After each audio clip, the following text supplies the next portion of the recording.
Right now, as you read these words, a faint smudge of ancient light is hanging in the night sky above your head. You cannot see it from where you are sitting. The ceiling is in the way. The city lights are in the way. The ordinary demands of an ordinary evening are in the way. But it is there. It has always been there. On any clear autumn night, if you walk outside and let your eyes adjust to the darkness and find the crooked W of Cassiopeia scratched across the northern sky, and then slide your gaze just slightly downward and to the right, you will find it. A soft, pale smudge. A thumbprint of silver pressed against the black. Something that looks at first glance like a small cloud that forgot to move.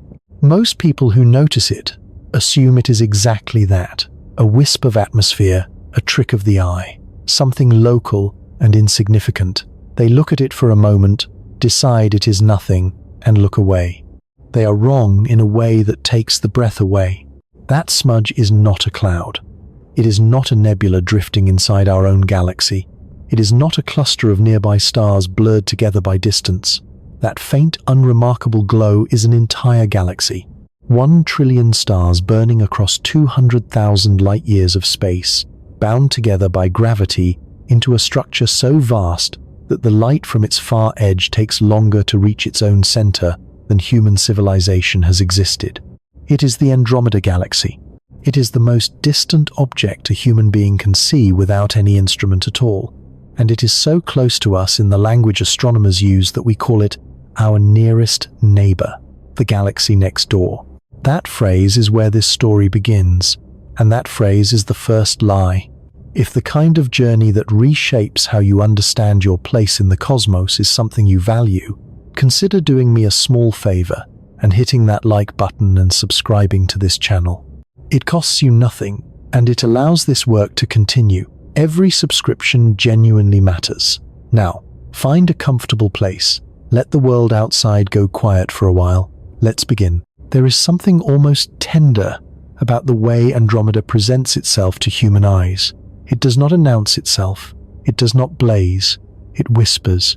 On a night of exceptional darkness far from city lights, with the sky steady and the air clear, Andromeda covers a patch of sky roughly 6 times the apparent diameter of a full moon. If your eyes were sensitive enough to detect its full extent, it would appear as an enormous elongated glow dominating the constellation around it, a ghostly oval of ancient fire stretching across a significant fraction of the sky.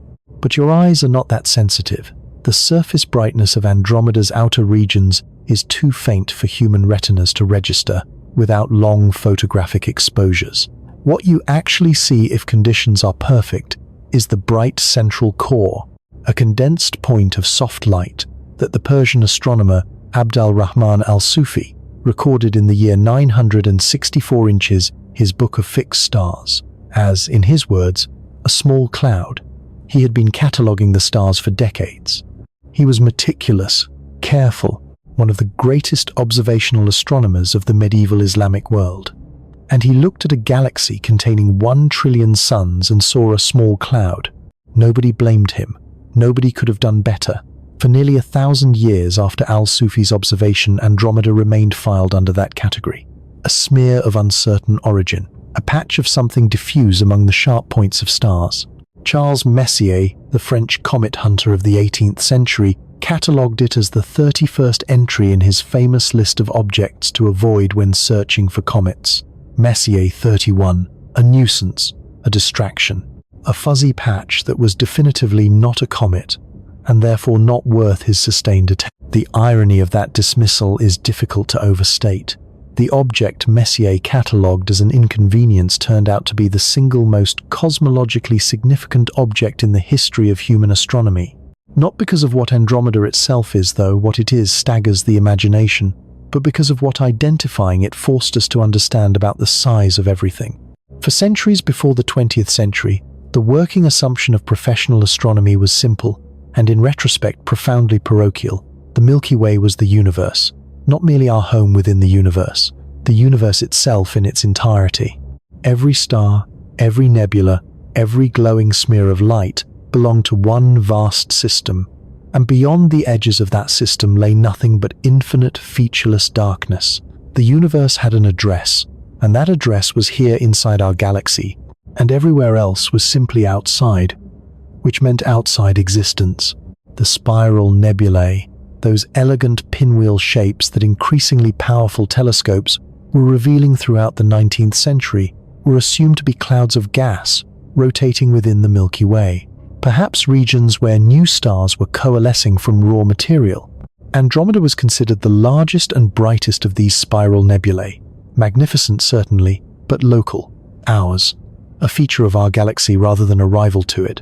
This assumption did not feel like an assumption, it felt like settled fact. The universe was the Milky Way, and the Milky Way was the universe, and that was a statement backed by the consensus of the most sophisticated astronomers in the world.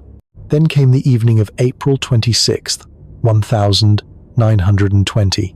Inside the Baird Auditorium of the Smithsonian Institution's National Museum of Natural History in Washington, D.C., two astronomers stood before a packed audience and argued about the size of the universe itself.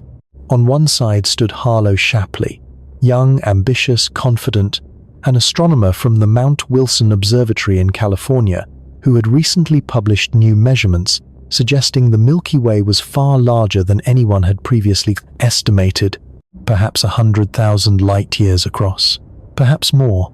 Shapley believed those dimensions were so vast that the spiral nebulae, including Andromeda, must be features within the galaxy. Clouds, nurseries, local phenomena swallowed by the enormous structure he had mapped. On the other side stood Heber Curtis Older, more cautious, from the Lick Observatory in Northern California. Curtis had been studying the spiral nebulae for years and had accumulated a body of circumstantial evidence that unsettled him. He had observed novae brief stellar explosions in Andromeda, and they appeared dramatically dimmer than novae elsewhere in the sky.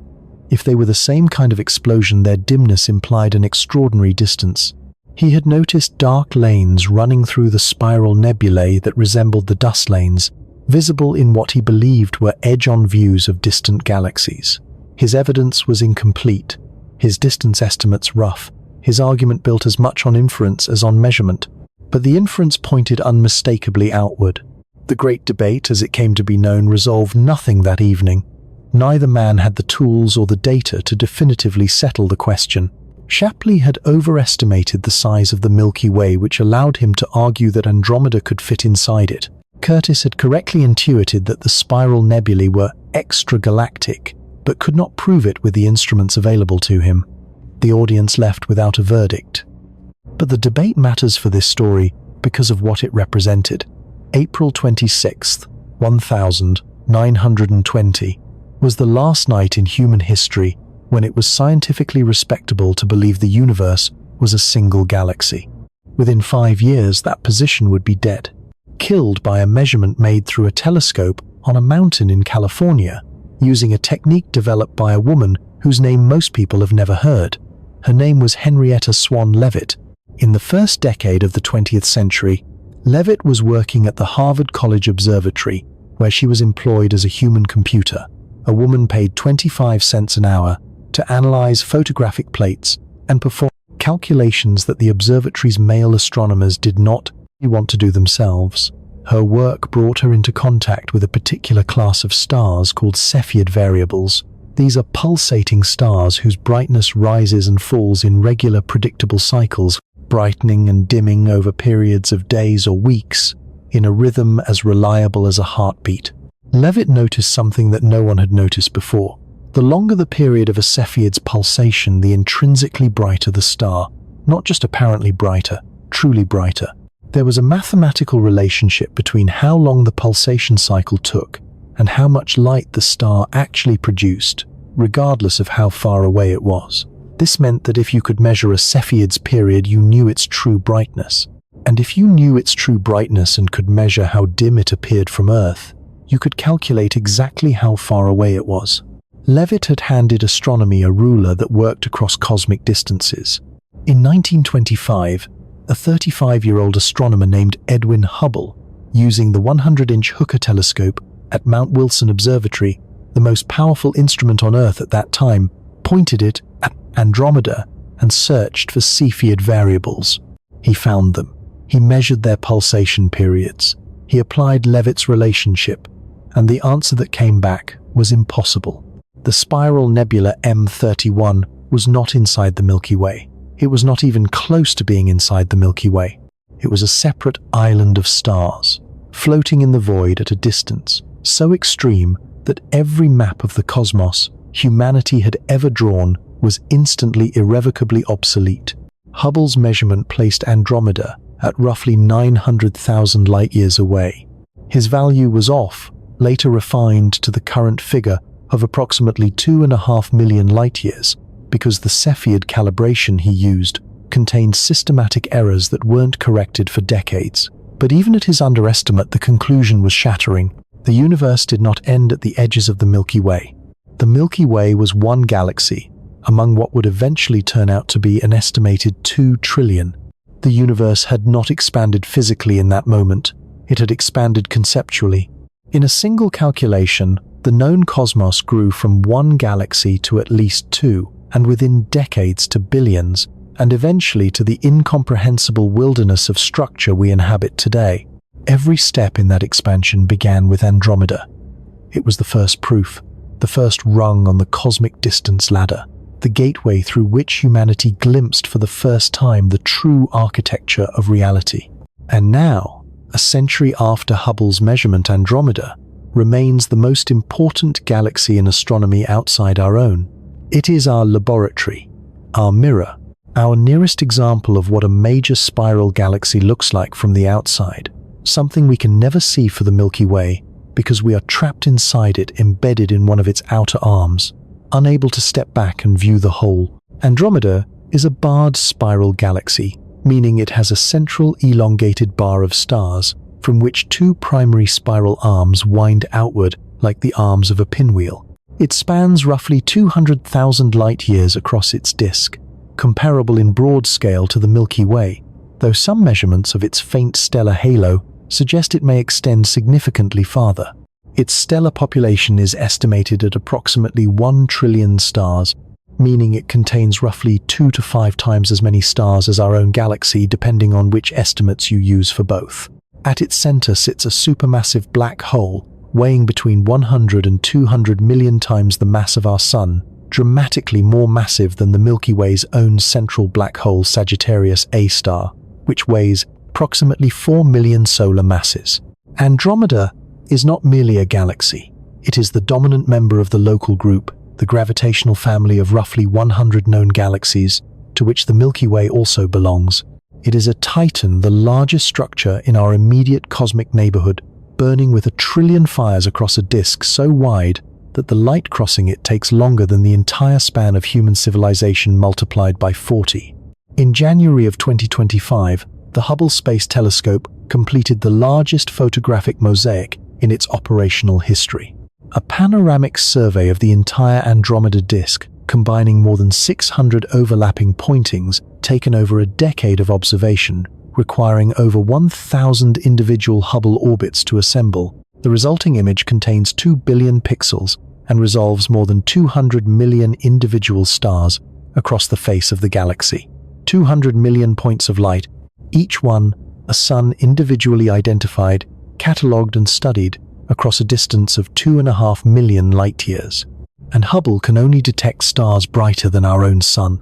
The hundreds of billions of dimmer red dwarfs, the white dwarf remnants, the faint stellar embers cooling in Andromeda's outer arms, all of them remain below the detection threshold.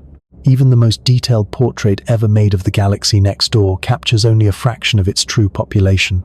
We know Andromeda better than we know most regions of our own galaxy. We have mapped its rotation, its chemical composition, its merger history, the mass distribution of its dark matter halo, the dynamics of its stellar populations. We have reconstructed the major galactic collision Andromeda experienced approximately 2 billion years ago, an event that reshaped its disk and triggered waves of star formation still visible today in the distribution of young blue stars across its arms. We have studied the globular clusters orbiting its halo-dense balls of ancient stars that formed when the universe was young and have been circling Andromeda ever since. We have measured the precise motions of stars within its disk using spectroscopic observations that detect the Doppler shift of starlight as the galaxy rotates. We know it intimately. We have studied it for over 1,000 years. We have photographed it with instruments of extraordinary precision. We have resolved individual stars within it. We know the mass of its central black hole more precisely than we know the mass of many objects in our own solar system. And the light you see when you look at it tonight left that galaxy 2.5 million years ago. Before your species existed, before anyone alive today had ancestors who could be called fully human. That is the first crack in the illusion of the phrase next door. Because when you look at Andromeda on a clear autumn night, your brain files it under near. The visual cortex, built over millions of years of evolution to process the immediate physical environment, receives light from that direction and concludes that the source of the light is somewhere out there at some finite apprehensible distance. Not here, but not impossibly far. Your instincts, honed by 100,000 generations of living on a planet where, if you could see something clearly, you could generally walk toward it, tell you that Andromeda is part of your world. Your instincts are not equipped for this. The light that makes Andromeda visible to your naked eye has been traveling continuously at 186,000 miles per second for 2.5 million years. That light has been crossing the intergalactic void without pause, without slowing, without any interruption whatsoever, since before the genus Homo existed on Earth. Every photon that reaches your retina from that soft, silver glow departed Andromeda during a world that had no cities, no language, no agriculture, no writing, no concept of a galaxy or a star or a photon or a universe. A world whose most cognitively sophisticated inhabitants were chipping crude stone tools from river cobbles on the African savanna and had not yet spread beyond the African continent. That is what you are seeing when you look at the galaxy next door.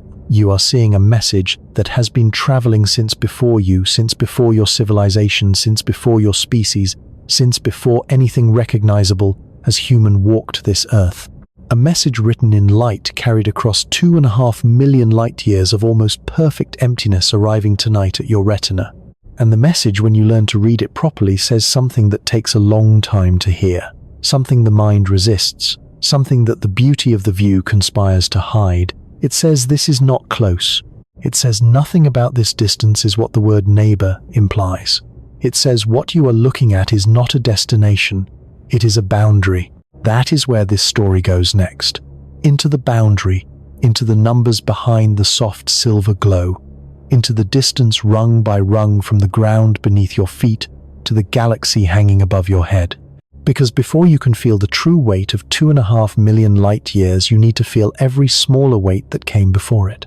You need to climb the ladder step by step and feel each rung bend under you before the next one appears farther up in the dark. There is a number that appears in every astronomy textbook, every documentary, every press release about the Andromeda galaxy. 2.5 million light years.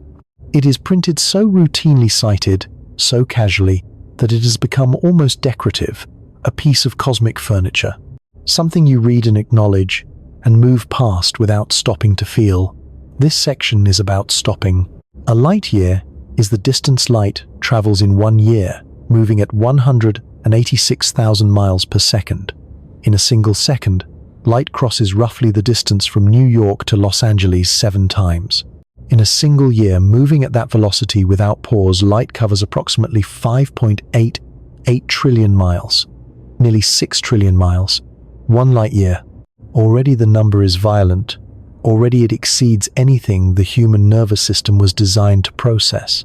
6 trillion miles is not a quantity you can visualize. It is not a distance you can map onto any experience you have ever had. You can write it down, you can do arithmetic with it, but you cannot feel it the way you feel the distance to the corner store, or the distance to the next city, or even the distance to the moon.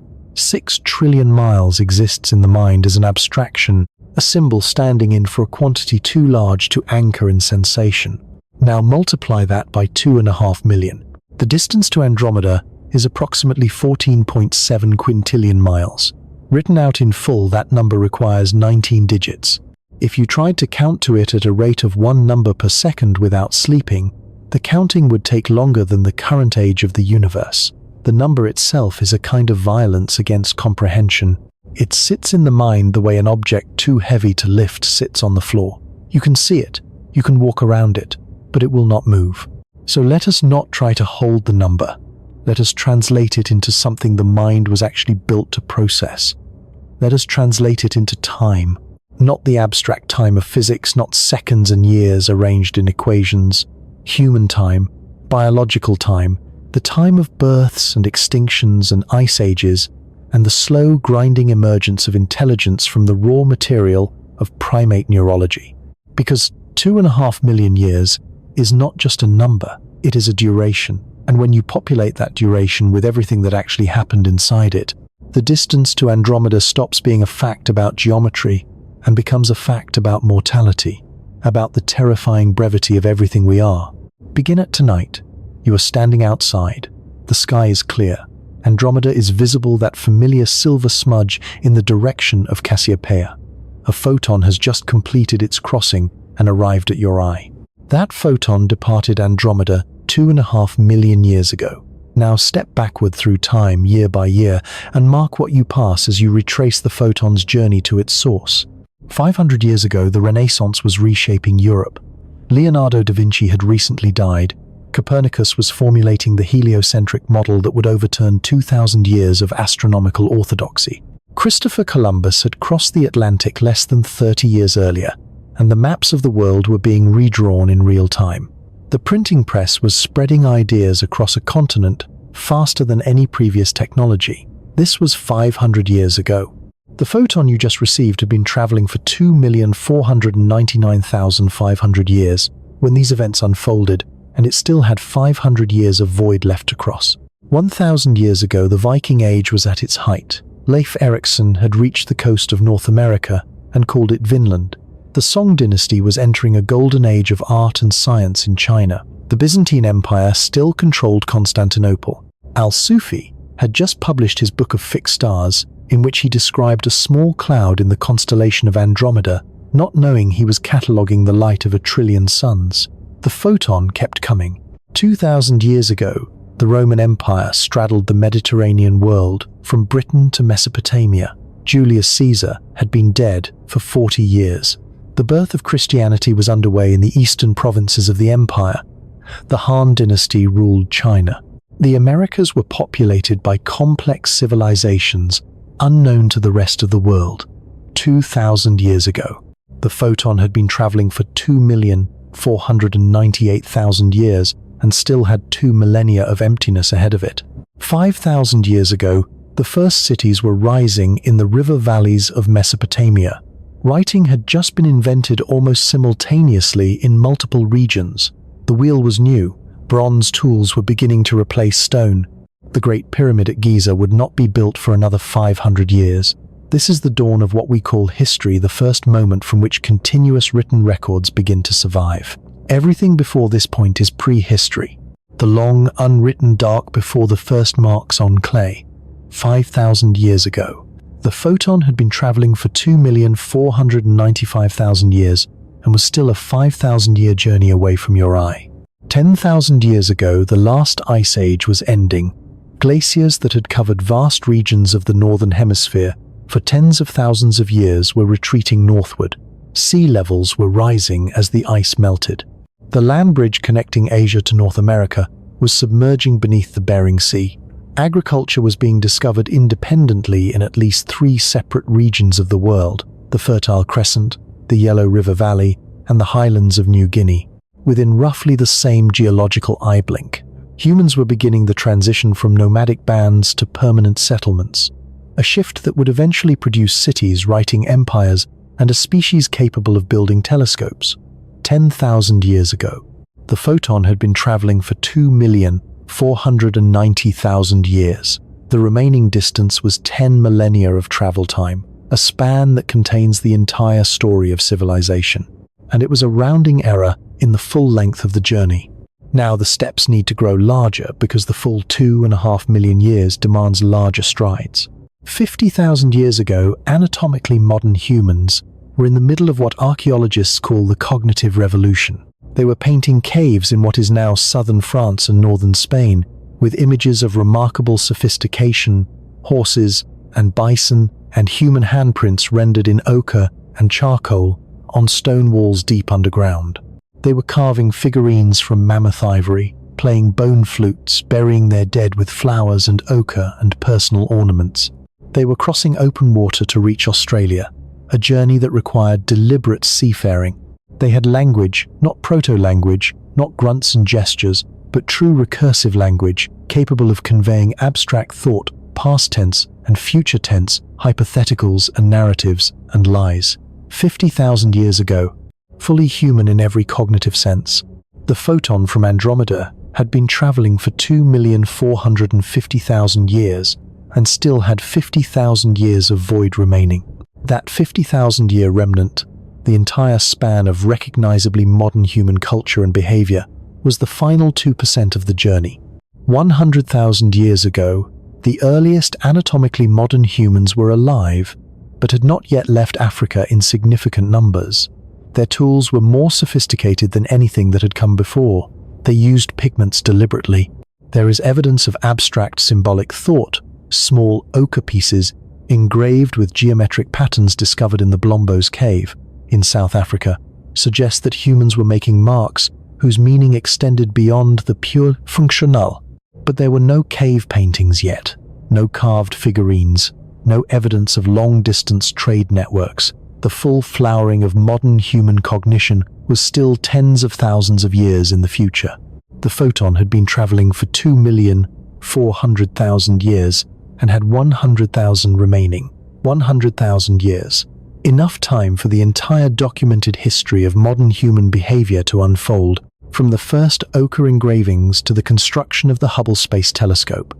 All of it contained in the last 4% of one photon's journey across the intergalactic void. 300,000 years ago, the earliest known members of Homo sapiens appeared in the fossil record. The Jebel Irhoud site in Morocco, where partial skulls and jawbones were discovered and dated to approximately 315,000 years ago, pushed back the origin of our species by nearly 100,000 years beyond previous estimates. These early sapiens were not quite like us. Their skulls were flatter and more elongated, their faces more prominent, their brow ridges heavier. They were in the process of becoming the raw biological material of modern humanity, still being shaped by selection. But they were us, or close enough that we claim them, 300,000 years ago. The photon had been traveling for 2,200,000 years when our species first appeared. The entire lifespan of Homo sapiens, every individual of our species who has ever lived, every generation from those early Moroccans to the person reading these words tonight, fits inside the final 12% of one photon's transit across the gap between two galaxies. We are not even a footnote in the duration of that journey. We are a sentence at the bottom of the last page of the last chapter of a book that has been writing itself for millions of years. Now walk back further still into the time before our species existed, into the deeper layers of the 2.5 million years that the light from Andromeda has been crossing. 700,000 years ago, Homo heidelbergensis was the dominant hominin on Earth, an archaic human ancestor to both modern humans and the Neanderthals, larger-brained than anything that had come before, capable of constructing wooden spears, hunting large game cooperatively, and possibly using fire with deliberate control. Their tools were Acheulean hand axes, symmetrical teardrop-shaped stones that required sustained attention and planning to manufacture. They lived in Europe, Africa, and parts of Asia. They persisted for hundreds of thousands of years, and they vanished long before the photon from Andromeda arrived at your eye. Their bones compressed into sediment, their language lost their faces, known only from the shape of fossilized skulls. 1 million years ago, Homo erectus still walked the earth. One of the most successful species in the history of the human lineage, Homo erectus persisted for nearly 2 million years, in total a run so long that it dwarfs the entire existence of our own species by a factor of nearly 7. They had spread out of Africa and across Asia. They had reached the island of Java, in what is now Indonesia, a journey that at various points in geological history required crossing open water. They controlled fire, they hunted, they made tools that show a genuine understanding of material properties and three-dimensional form. And when the photon from Andromeda was still 1 million light-years away from Earth, Homo erectus was the most cognitively sophisticated creature on this planet. 1 million light-years is the entire width of the Milky Way galaxy times 10. It is a distance so vast that even measuring it in light-years, a unit already calibrated for cosmic scales, produces a number that strains meaning. And the photon had already traveled 1.5 million light-years before Homo erectus even appeared on Earth. 2 million years ago, the genus Homo had just emerged. Homo habilis, the first species in our lineage, widely recognized as falling within the genus, had recently appeared in East Africa. Their brains were larger than those of the Australopithecines that preceded them, their faces flatter their hands, more capable of precision grip. They made Oldowan tools, the simplest stone tools in the archaeological record, a little more than river cobbles from which a few flakes had been struck to produce a rough cutting edge. These were not sophisticated objects. They were the very first hesitant steps toward the technological tradition that would eventually produce spacecraft and particle accelerators and radio telescopes. And these first tool makers, these earliest members of the genus that would eventually produce the species standing outside tonight, looking up at Andromeda, were alive when the photon had barely begun its journey. The light had been traveling for only 500,000 years when Homo habilis chipped their first stones. There was still 2 million years of void ahead. Now travel all the way back to the departure point. 2.5 million years ago, the light that reaches your eye tonight left Andromeda. At that moment, the Earth was entering the Pleistocene epoch. The planet was cooling. Ice sheets were beginning their long cycles of advance and retreat across the northern hemisphere, cycles that would continue for nearly 2.5 million years and are still technically ongoing today. The American continents had recently been connected by the closure of the Isthmus of Panama, triggering the Great American Interchange, one of the largest voluntary migrations of land animals in geological history, as species from the two continents crossed into each other's territory for the first time and competed, evolved, and in many cases went extinct. The megafauna that populated the world at that moment were almost entirely unlike anything alive today. North America was home to mastodons, enormous elephant relatives, with long straight tusks and bodies covered in thick reddish-brown hair. Giant ground sloths the size of modern elephants browsed the forests of South America, moving slowly through vegetation that had never known a mammal of their size. Saber-toothed cats, not tigers, but a separate and convergently evolved lineage of predators, stalked grasslands stretching from California to Argentina on short, powerful legs, their canine teeth growing to lengths of 8 inches or more. Glyptodonts, relatives of modern armadillos but the size of small cars, carried domed shells of interlocking bony plates across the pampas. On the African continent where our ancestors lived, the Australopithecines were the dominant hominins, bipedal apes walking upright with moderate efficiency, with brains somewhat larger than chimpanzees but not yet in the range that characterizes the genus Homo. They were clever. They likely used simple, unmodified objects as tools, but they had not yet crossed the threshold into stone knapping, into deliberate tool manufacture, into the cascade of cognitive innovations that would eventually produce everything we recognize as human.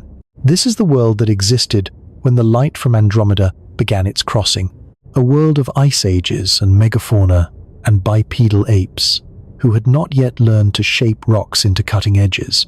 A world that had no language, no art, no mathematics, no astronomy, no concept of light or distance or galaxy or universe. A world that would require the entire subsequent span of human evolution, the emergence and extinction of a dozen hominin species, the development of stone tools and fire and language and agriculture and writing and science, and the construction of a space telescope before one representative of the lineage would stand outside on a clear autumn night and receive the photons that departed during that ancient, unrecognizable world. 2.5 million years, not a number, a biography. The biography of our entire lineage, from the first stone tool to the space telescope, written in the travel time of a single beam of light crossing the gap between two galaxies. And that light is the fastest thing in the universe. Nothing outruns it, nothing matches it. The speed of light is not a speed record waiting to be broken by a sufficiently clever civilization. It is a fundamental property of space-time itself, woven into the geometry of the universe at a level deeper than matter or energy or any technology that could be constructed from either. 186,000 miles per second is the absolute hard ceiling of physical reality. No signal, no object, no information of any kind can exceed it. If even light needs 2.5 million years to make the crossing, what does that say about anything slower? What does it say about a radio signal, which travels at the speed of light, and therefore also needs 2.5 million years? What does it say about a spacecraft which travels at a tiny fraction of the speed of light, and therefore needs not millions but billions of years? What does it say about a conversation, about the simple act of sending a message and waiting for a reply?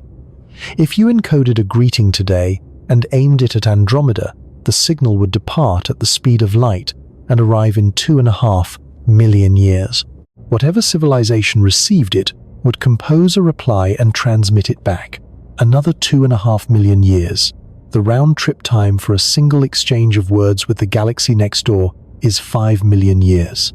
5 million years ago, the lineage leading to our species had only recently diverged from the lineage leading to chimpanzees.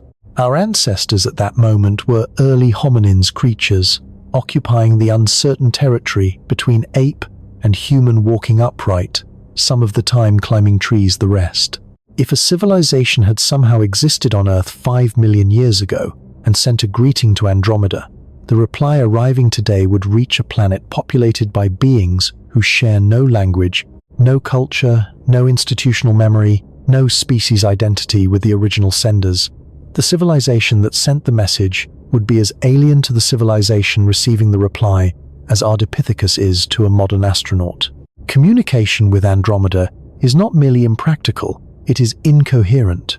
The concept of a conversation requires that the same entities participate in both halves of the exchange. The timescales involved destroy that requirement absolutely. No entity on either end of the exchange persists long enough to send a message and receive a reply. The very idea of a conversation across 2.5 million light-years of void is not an engineering challenge. It is a category error. And yet this is the galaxy we call next door. This is the galaxy whose light decorates our autumn sky with that soft, ancient, beckoning glow. The galaxy we point to in documentaries and press releases and textbook illustrations. The galaxy we describe as our nearest neighbor, our closest companion in the vast architecture of the cosmos. The galaxy that ancient astronomers recorded as a small cloud without knowing it was a universe. The galaxy that Hubble measured and shattered our understanding of scale. The galaxy we have photographed with 2 billion pixels of resolution and studied for over a century with every instrument available to us. The galaxy we know intimately and will never touch. There is a particular quality to this kind of distance that ordinary far does not capture. The distance to Andromeda is not simply a very large version of the distances you already know. It is not the distance to the moon scaled up by a factor of billions. It belongs to a different category of remoteness entirely. A category defined not by magnitude, but by what the distance does to time to communication, to the very concept of relationship between 2 points in space. The light that just arrived at your eye is older than your species.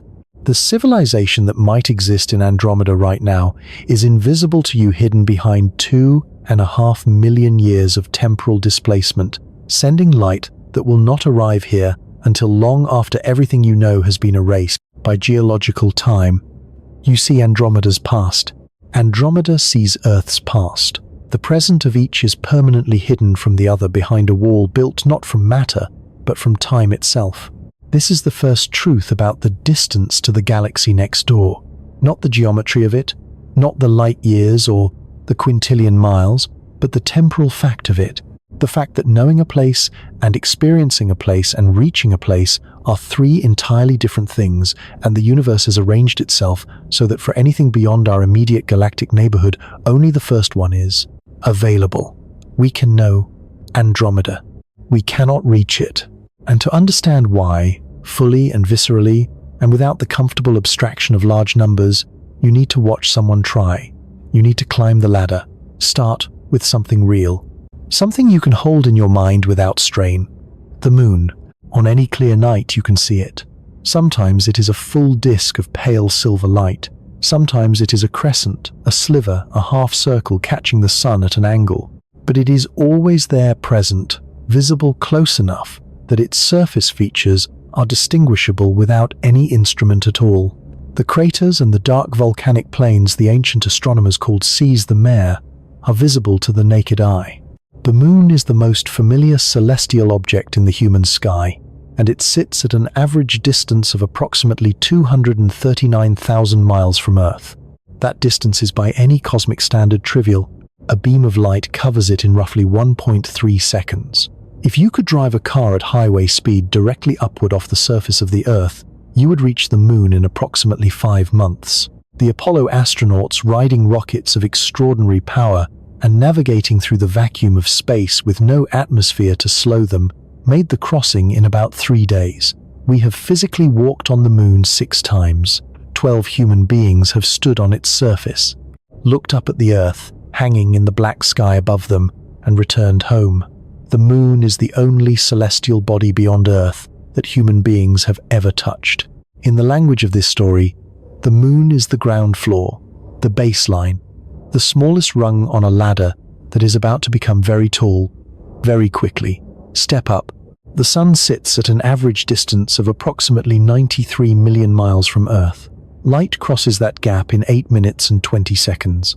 You could drive a car to the sun at highway speed, but you would need roughly 170 years to arrive, and the car would have long since been incinerated by radiation before you got anywhere close. We have never sent a crewed mission anywhere near the Sunday. The closest any human-made object has come is the Parker Solar Probe, which, in December of 2024, swooped to within approximately 3.8 million miles of the solar surface. Still nearly 4 times the distance from the Earth to the moon. Still close enough that temperatures in the solar corona reached over 1 million degrees Celsius around the probe's heat shield. The distance from Earth to the Sun is called 1 astronomical unit. It is the baseline unit of measurement in planetary science, the standard against which solar system distances are measured. Mars orbits at about 1.5 astronomical units, Jupiter at about 5, Saturn at about 9.5. Neptune, the outermost major planet, orbits at an average distance of about 30 astronomical units from the Sun, roughly 2.8 billion miles. These are solar system distances. They are enormous by any human standard. The Voyager 2 spacecraft, which launched in 1977 and received gravitational boosts from Jupiter and Saturn to accelerate it outward, still took 12 years to reach Neptune. 12 years of continuous flight across the outer solar system. And yet these distances all exist within the same structure, within the same gravitational domain, within the same hierarchical system of orbits around the same star. They are large numbers, but they are local numbers. They belong to our backyard. Now, step to the edge of the backyard. The outer boundary of the solar system is not Neptune. The planets are a relatively compact central region of a much larger structure. Beyond Neptune lies the Kuiper Belt, a disk of icy objects extending from about 30 to 50 astronomical units. Beyond that lies the scattered disk, a more diffuse region of comets and minor bodies.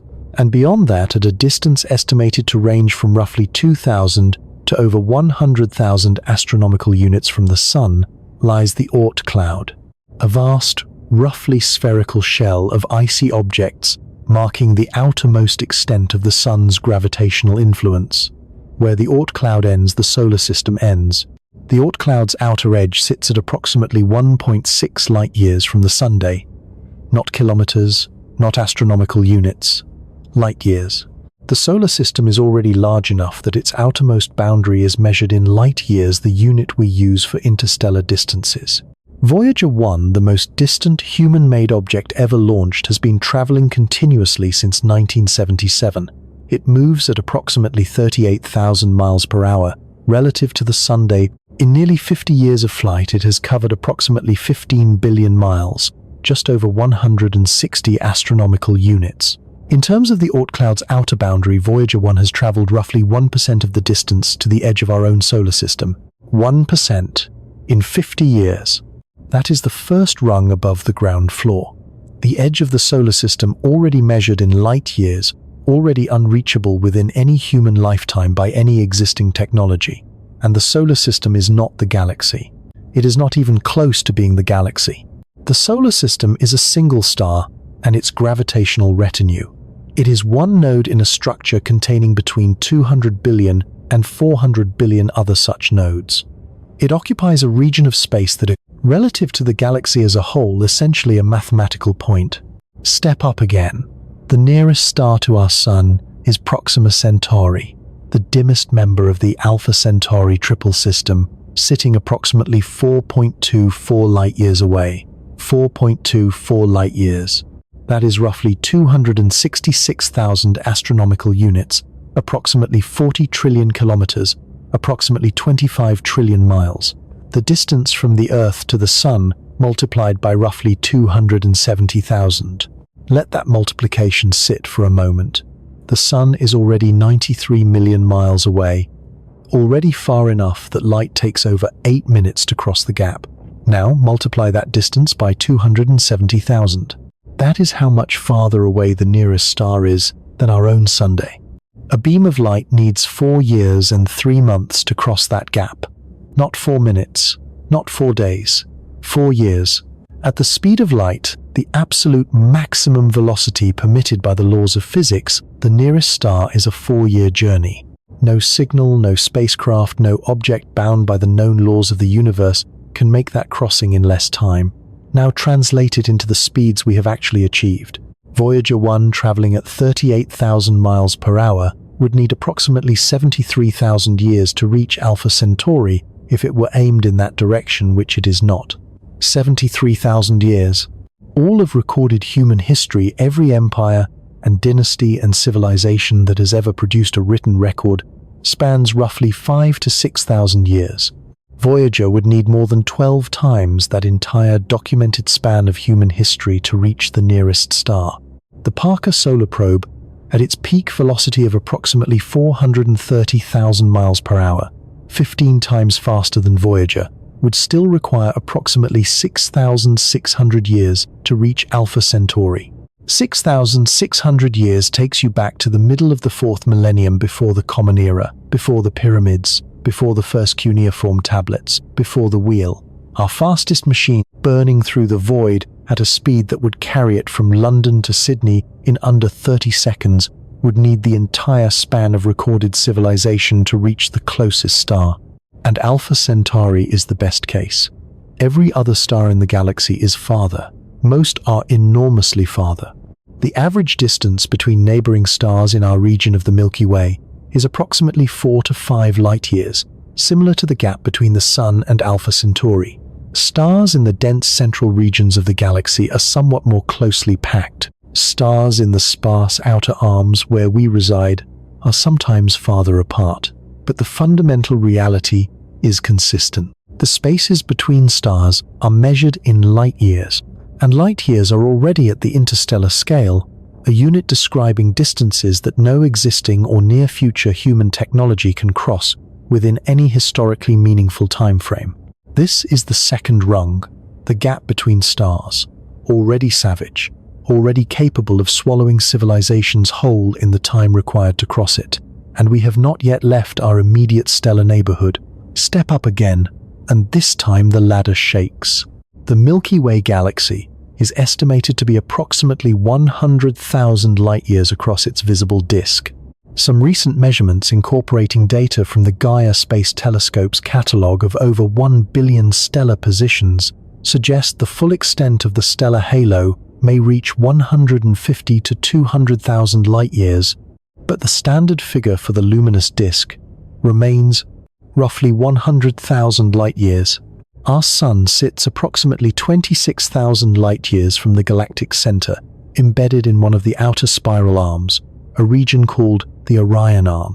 100,000 light-years. A beam of light moving at the cosmic speed limit needs 100,000 years to travel from one edge of the Milky Way to the other.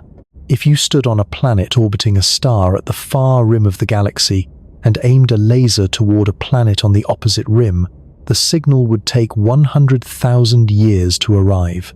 Any civilization that received it and sent a reply would wait another 100,000 years for that reply to return.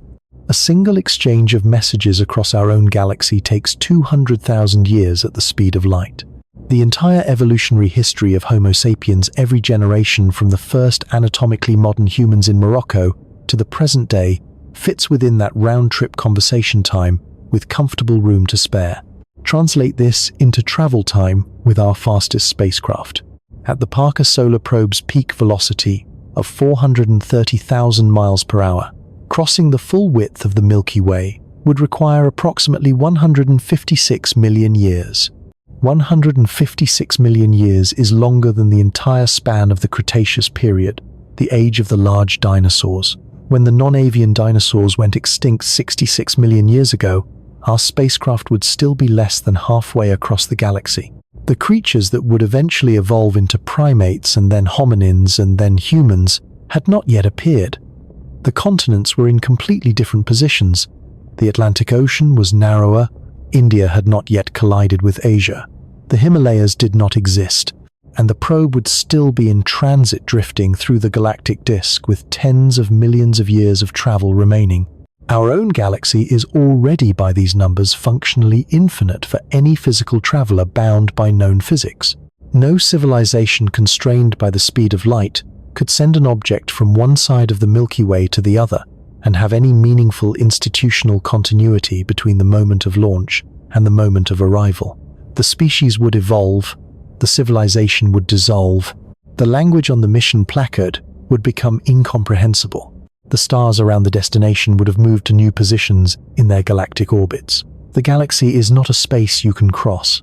It is a space you inhabit a small corner of permanently. This is the third rung, the width of the Milky Way, a distance so large that our fastest technology would require longer than the age of complex vertebrate life on Earth to cross it. A distance that at the scale of cosmic distances is still considered local, still considered inside our own galaxy, still considered in the broadest sense home. Now step off the last rung and look up. Andromeda sits approximately 2.5 million light-years away. The Milky Way is approximately 100,000 light-years across. This means the distance to Andromeda is 25 times the entire diameter of our own galaxy.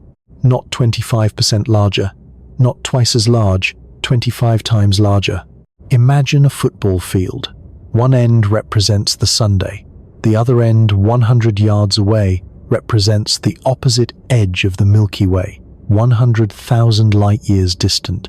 Everything that has ever been discussed about the structure of our galaxy, every star, every nebula, every spiral arm, every stellar nursery, every stellar graveyard fits between those two goal lines. The entire galaxy is the length of a football field. Now keep that football field exactly where it is and ask where Andromeda would be at the same scale. The answer is 25 football fields away, not 25 yards down the field. 25 full fields laid end to end, stretching away from you in a line, each one representing the entire width of a galaxy containing hundreds of billions of stars. Andromeda sits at the far end of that chain, 25 galaxies of distance away across a gap that contains essentially nothing. This is not a difference of degree, this is a difference of kind. Within the Milky Way, the spaces between stars are vast, but the galaxy itself provides structure. There are stellar nurseries, molecular clouds, dust lanes, globular clusters orbiting the halo, and the gravitational architecture of spiral arms pulling stars into coherent patterns. The galaxy is mostly empty space, yes, but it is organized empty space. It has features, it has a shape, it has a center and an edge and spiral arms connecting them. A traveler moving through it, however slowly, would pass through environments of changing density and character.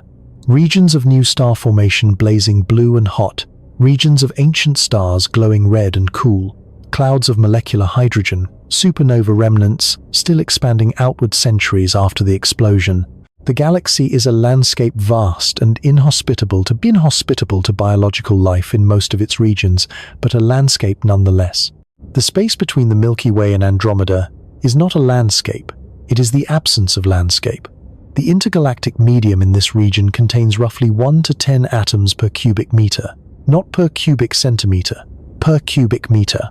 A volume of space the size of a large living room contains roughly a handful of atoms, mostly hydrogen stripped of their electrons by the ultraviolet radiation of distant galaxies.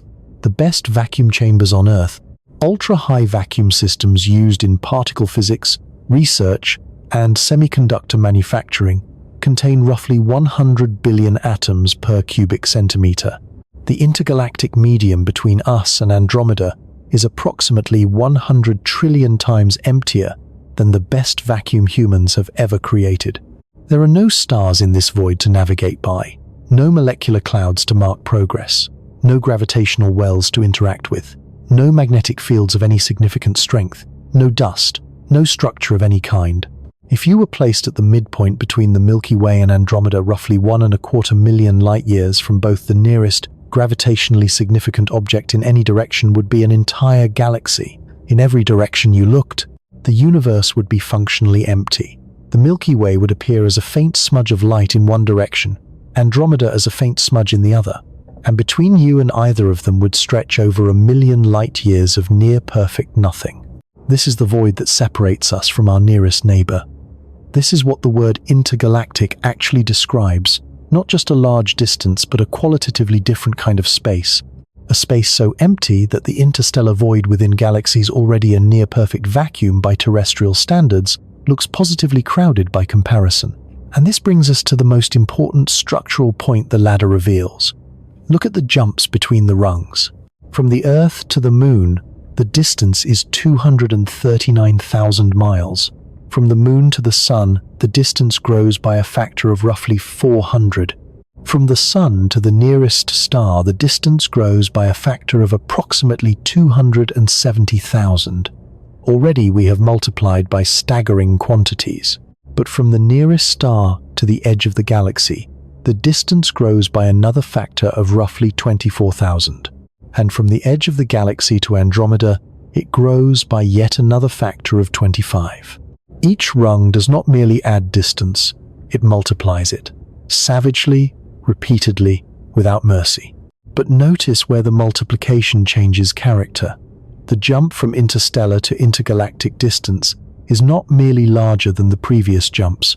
It is different in what it represents. Within a galaxy, all the distances from one star to the next, from one arm to the other, from the center to the rim, are connected by the same gravitational structure. The galaxy holds them together. They belong to the same system. When you travel within the galaxy, you are moving through an object. When you travel from one galaxy to another, you are moving between objects across a void that belongs to neither, across a gap that no gravitational structure bridges. The difference between interstellar and intergalactic distance is not like the difference between a long walk and a very long walk. It is like the difference between walking across a room and walking across an ocean. The medium changes. The nature of the emptiness changes. The relationship between the traveler and the surrounding space changes in a way that makes every instinct developed for navigating the previous scale completely irrelevant. And Andromeda sits at the bottom of the intergalactic scale. It is the nearest example, the minimum version of this category of distance, the closest the intergalactic can get to us while still being intergalactic, and it is already 25 Milky Ways away. The ladder does not continue upward from here in a way that offers any comfort. Every other major galaxy in the universe is farther. The Triangulum galaxy, the third largest member of the local group, sits roughly 2.7 million light-years away, slightly farther than Andromeda. The nearest galaxy cluster beyond the local group, the Virgo cluster, lies approximately 54 million light-years distant. The nearest comparable supercluster structure, the filaments and walls of the cosmic web beyond our local neighborhood, begins hundreds of millions of light-years away. The ladder has no top that any physical traveler could reach. But to understand what the distance to Andromeda means in the most brutal and personal terms, you need to stop looking at the ladder from the outside and start climbing it. You need to pick the fastest thing humanity has ever built, aim it at that faint smudge of silver light in the direction of Cassiopeia, and watch what the numbers do. Because the numbers, when you dress them in the language of travel time and human speed, and the physics of what is actually achievable, stop being abstract. They become something else. Something that sits in the chest and does not leave.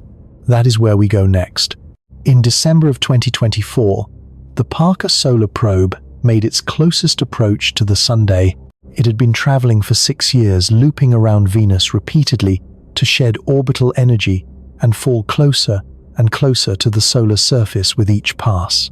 On this final approach, it dove to within approximately 3.8 million miles of the Sun's visible surface, closer than any human-made object had ever come to a star. The temperatures in the solar corona around it exceeded 1 million degrees Celsius. The heat shield on its sunward face absorbed radiation intense enough to melt steel, and the probe itself, tucked behind that shield in a narrow cone of shadow, continued, functioning, transmitting data, navigating, surviving. At its closest point, the Parker Solar Probe reached a velocity of approximately 430,000 miles per hour. That number deserves a moment of genuine appreciation before we do anything else with it. 430,000 miles per hour. It is fast enough to travel from the surface of the Earth to the Moon in under 34 minutes. Fast enough to circle the Earth's equator in just over 3.5 minutes. Fast enough to cross the continental United States from New York to Los Angeles in approximately 21 seconds.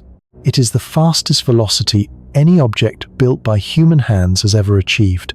The pinnacle of our species' ability to accelerate matter through space. The record that stands at the top of every engineering achievement in the history of propulsion. Now aim it at Andromeda. The distance to Andromeda is approximately 14.7 quintillion miles. At 430,000 miles per hour, the Parker Solar Probe would require approximately 3.9 billion years to complete the crossing. Call it 4 billion years for clarity, because the rounding error of 100 million years is irrelevant at this scale, and the round number is easier to hold. 4 billion years. The Earth is approximately 4.5 billion years old. The journey to Andromeda, at the fastest speed any human technology has ever achieved, would consume nearly the entire lifespan of our planet.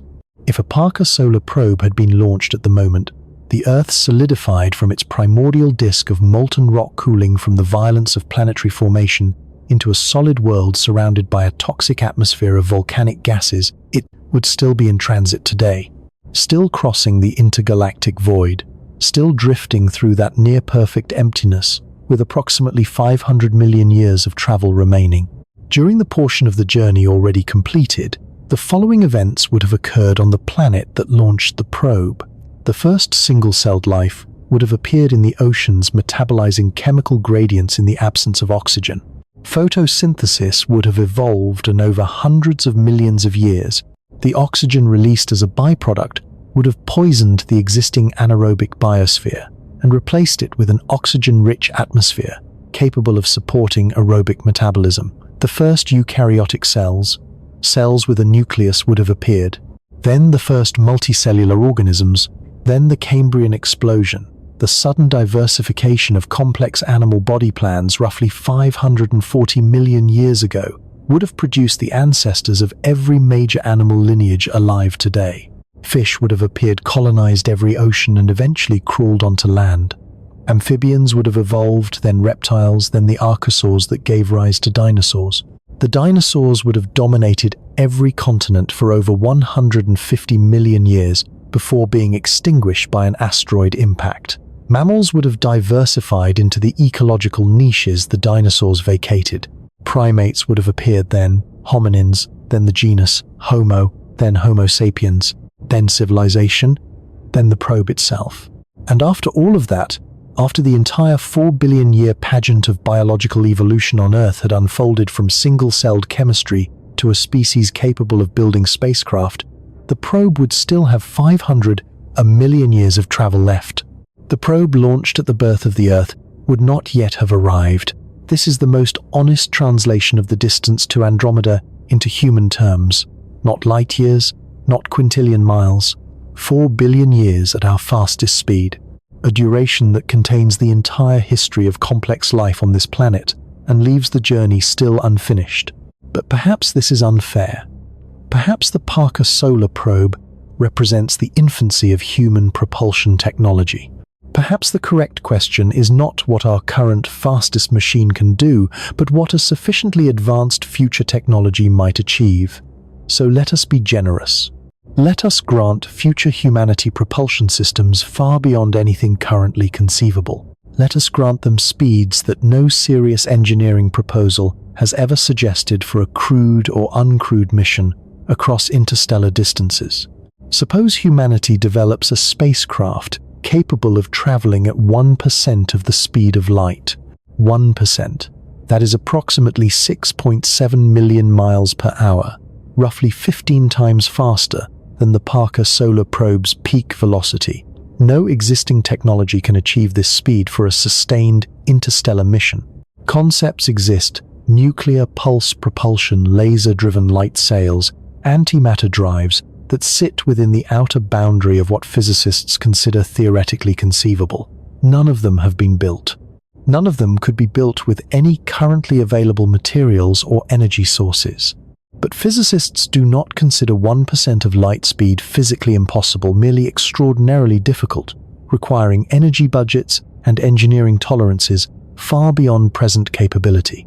At 1% of the speed of light, the journey to Andromeda would take 250 million years.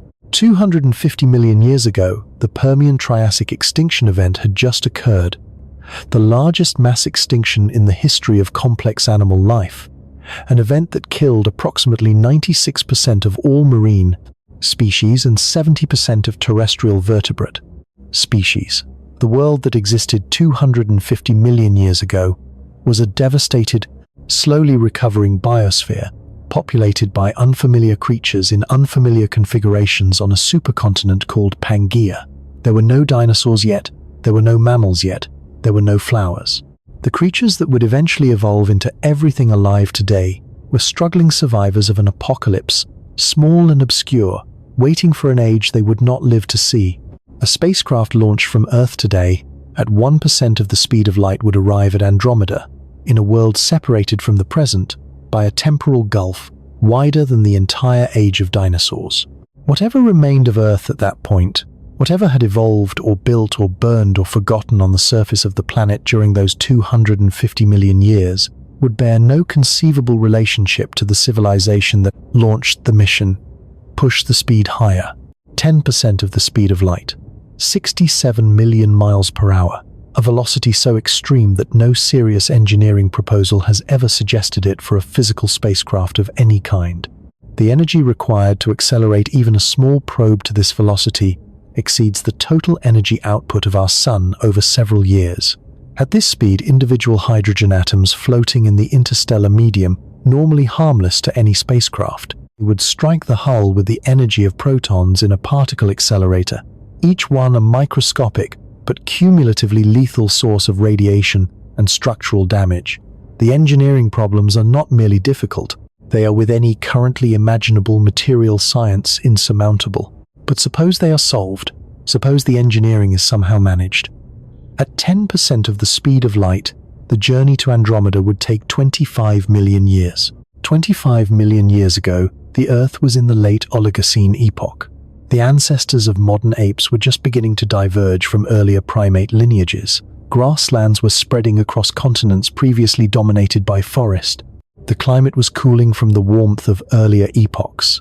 The creatures that walked the Earth at that moment were primates, yes, but nothing recognizable as human.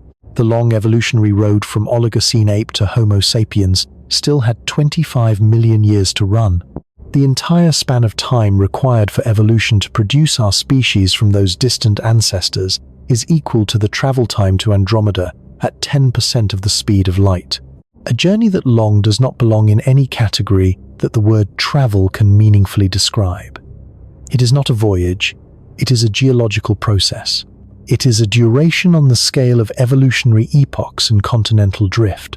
No institutional memory, no cultural continuity, no biological lineage could bridge it. The civilization that launched the spacecraft and the universe that received its arrival would have no meaningful connection to each other beyond the physical fact of the vehicle itself. And now the hardest number of all, the speed of light itself. Not 1%, not 10%, 100%. The absolute maximum velocity permitted by the known laws of physics. The speed at which photons travel through vacuum, the cosmic speed limit, the ceiling above which nothing that carries mass or information can ever go. 186,000 miles per second. At the speed of light, the journey to Andromeda takes 2.5 million years. No less. Exactly 2.5 million years, because that is the definition of the distance. 2.5 million light years means it takes 2.5 million years for light to cross it. The speed of light does not rescue the situation, it defines the situation. It is the number the problem is written in. 2.5 million years at the speed of light. The entire evolutionary history of the genus Homo. The entire span of stone tool use on Earth. The entire journey from the first crude Oldowan choppers to the spacecraft attempting the crossing. All of it contained within the minimum possible travel time to the nearest major galaxy. These numbers, 4 billion years, 250 million years, 25 million years, 2.5 million years, are not a spectrum of options between which some future technology will find a middle ground. They are a convergence. They all say the same thing. The distance to Andromeda is not an engineering challenge. It is a physical fact about the geometry of space-time and the speed at which information and matter can propagate through it. No propulsion system that obeys the known laws of the universe can meaningfully improve upon light speed, and light speed already requires 2.5 million years. But there is one more calculation, the most exotic one, the one that seems at first to offer a way out. Special relativity contains a phenomenon called time dilation. When an object moves at velocities approaching the speed of light, time aboard that object slows relative to time in the outside universe. The faster you travel, the slower your clocks run compared to clocks at rest. At velocities very close to the speed of light, this effect becomes dramatic. A traveler moving at 99.999% of the speed of light would age only about a day for every 2 years that passed in the outside universe. At velocities even closer to light speed, the ratio becomes more extreme still. This means in principle that a traveler aboard a sufficiently fast spacecraft could cross 2.5 million light years while aging only decades. The universe outside would age 2.5 million years. But the traveler, protected by the bubble of slowed time that high velocity creates, would experience only a human lifetime. The physics permits this. General relativity does not forbid it. A traveler, accelerating continuously at one gravity, a comfortable Earth-like acceleration that would feel no different from standing on the ground, could reach velocities arbitrarily close to the speed of light, and with time dilation compressing their subjective experience of the journey, could, in principle, cross intergalactic distances within a single human lifespan. The energy requirements are extraordinary. Accelerating even a modest spacecraft to the velocities required for significant time dilation would demand more energy than human civilization currently produces in centuries. The technical obstacles are not merely formidable but presently inconceivable, but the physics does not forbid it. And so, let us follow the thought where it leads, because where it leads matters more than the destination. Suppose a traveler boards such a spacecraft. Suppose all the engineering problems are solved. Suppose the ship accelerates at one gravity, continuously building velocity until time dilation compresses the journey to a subjective duration of 80 years. The traveler departs Earth at the age of 20. They will arrive at Andromeda at the age of 100, having spent their entire adult life aboard the vessel, watching the faint smudge of their destination grow slowly brighter across the decades of subjective travel time. They arrive. They are 100 years old, biologically intact, mentally continuous with the person who boarded. Their memories of Earth are vivid. The faces of the people they left behind are still sharp. The language they speak is the language of the launch day. They step out of the spacecraft into the outermost regions of the Andromeda galaxy. And behind them, across 2.5 million light-years of intergalactic void, 2.5 million years have passed on Earth. Not 2.5 million days, not 2.5 million months, 2.5 million years. Every person alive on the day of departure has been dead for over 2 million years. Their bones have long since dissolved into sediment. Their cities have been eroded by ice ages and tectonic forces, and the slow, patient work of geological time. The languages they spoke have been silent for longer than civilization has existed. The nations they inhabited have dissolved into nothing, their borders meaningless to species that no longer exist. The very continents may have drifted to new configurations. The sun has aged. The stars that were visible from Earth on launch day have moved to new positions in their galactic orbits. The night sky of Earth, if Earth still exists, and if anything still lives there to observe, it looks nothing like the sky of the launch day. The traveler carries in their living memory a civilization that has been extinct for geological ages.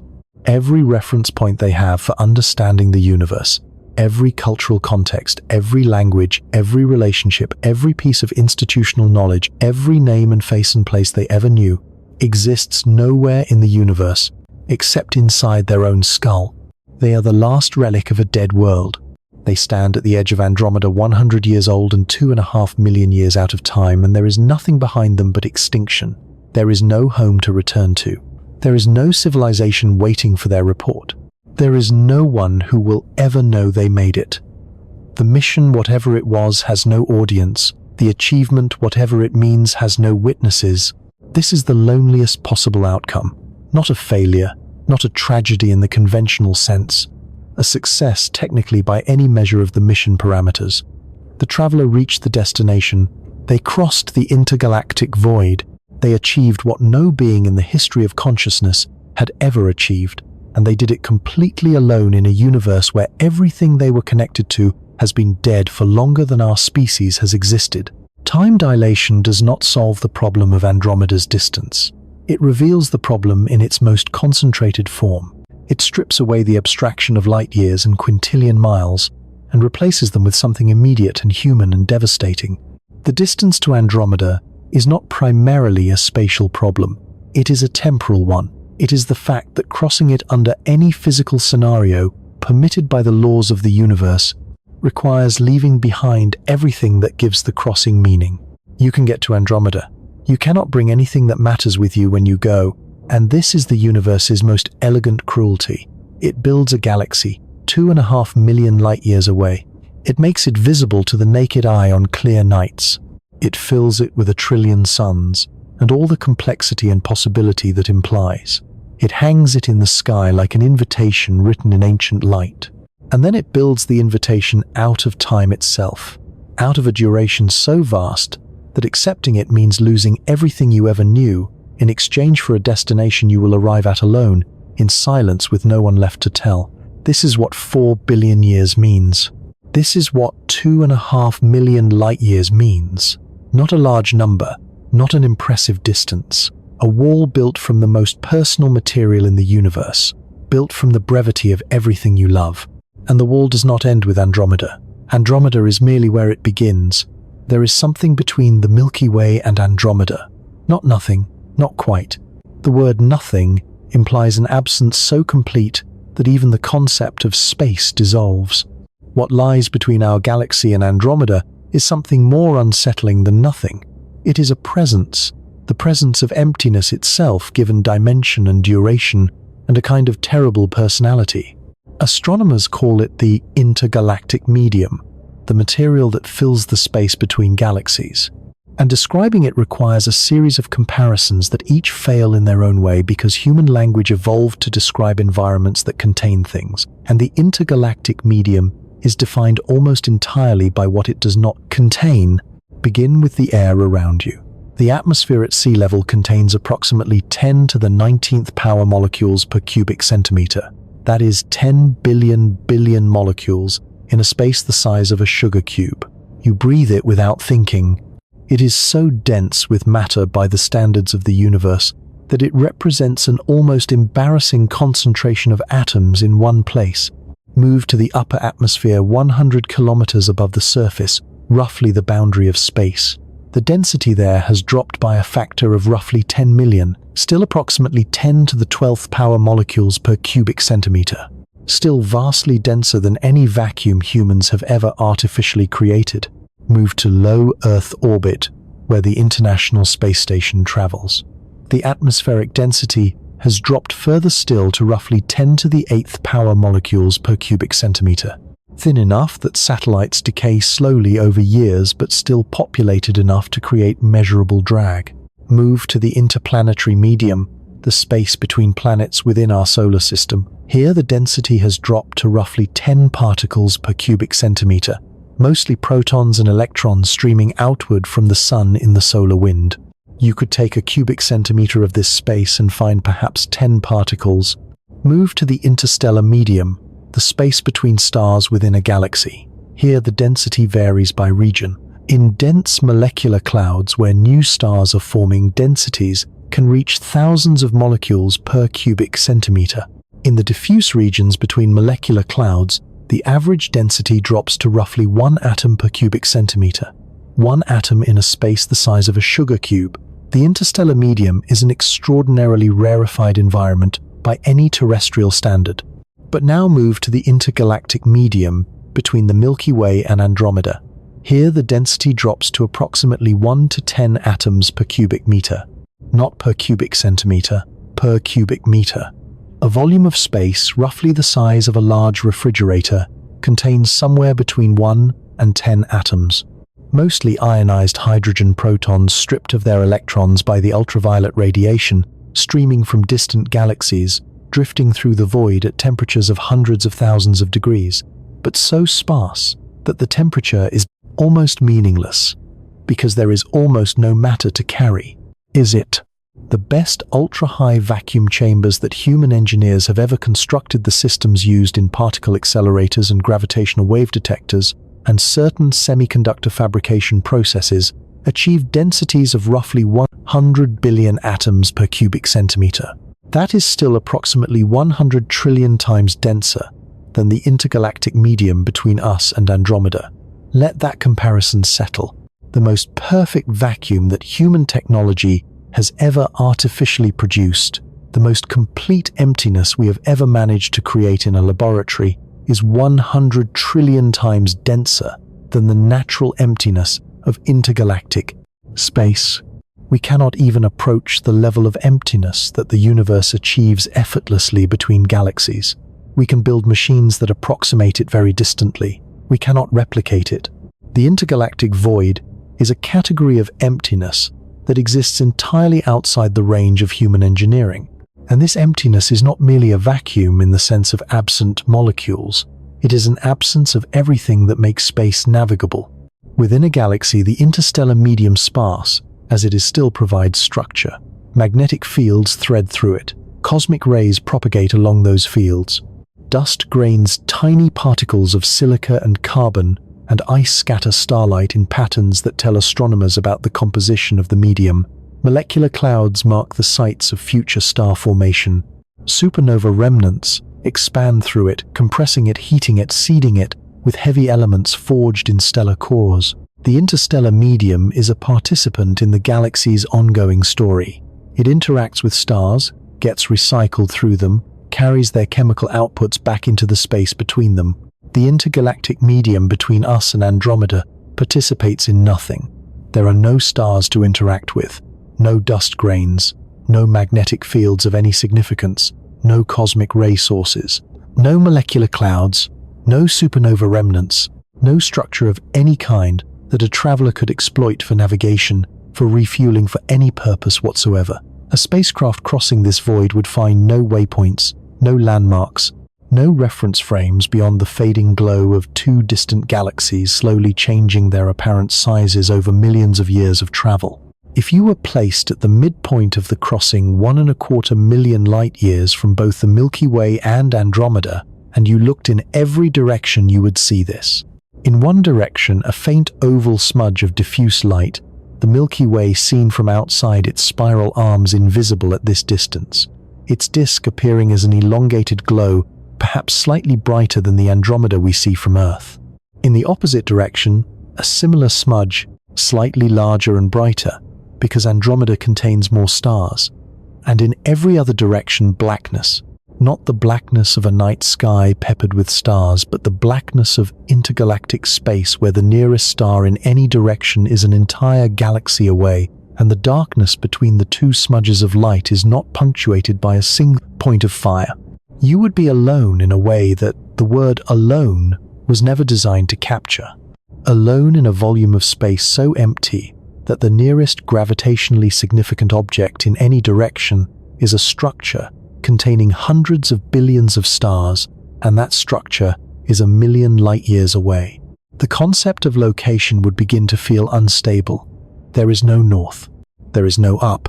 There is no orientation except the two smudges of light, one behind you and one ahead, and the darkness that stretches without feature between them. This is the medium through which any journey to Andromeda must pass. But there is something else. The intergalactic void contains something invisible and strange and enormously consequential.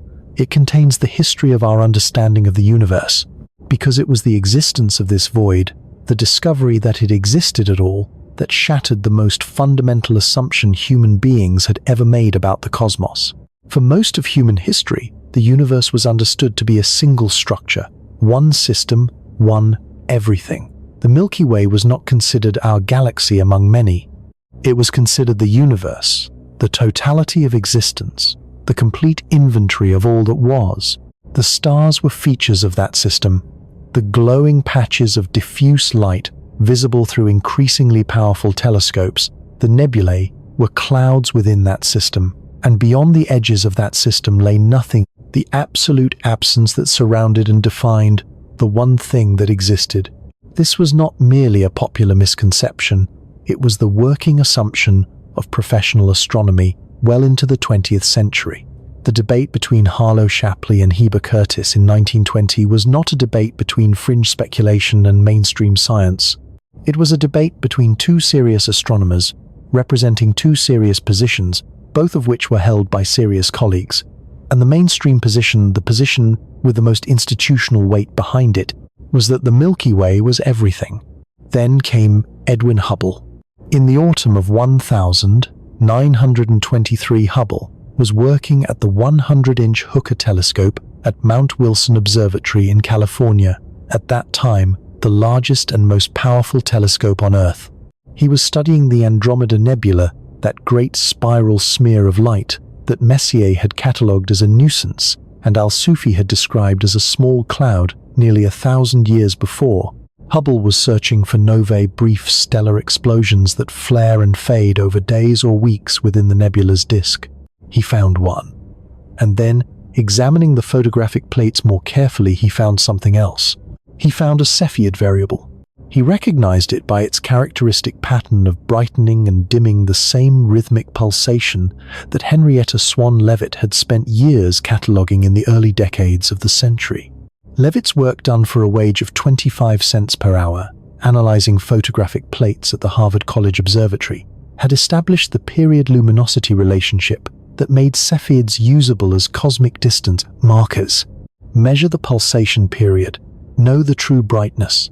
Compare it to the apparent brightness, calculate the distance. The method was elegant and reliable, and Hubble knew exactly how to apply it. He measured the pulsation period of the Cepheid in Andromeda. He applied Leavitt's calibration, and the distance that came back was not the distance to a cloud of gas within the Milky Way. It was not the distance to a nebula. It was the distance to another galaxy entirely. On the photographic plate from that night, Hubble crossed out his initial notation of N for nova and wrote var with an exclamation point, variable. The exclamation point belongs to a man who understood immediately what he had found. Not a nova, not a nuisance. A ruler pointing across a distance so vast that the universe would never look the same again.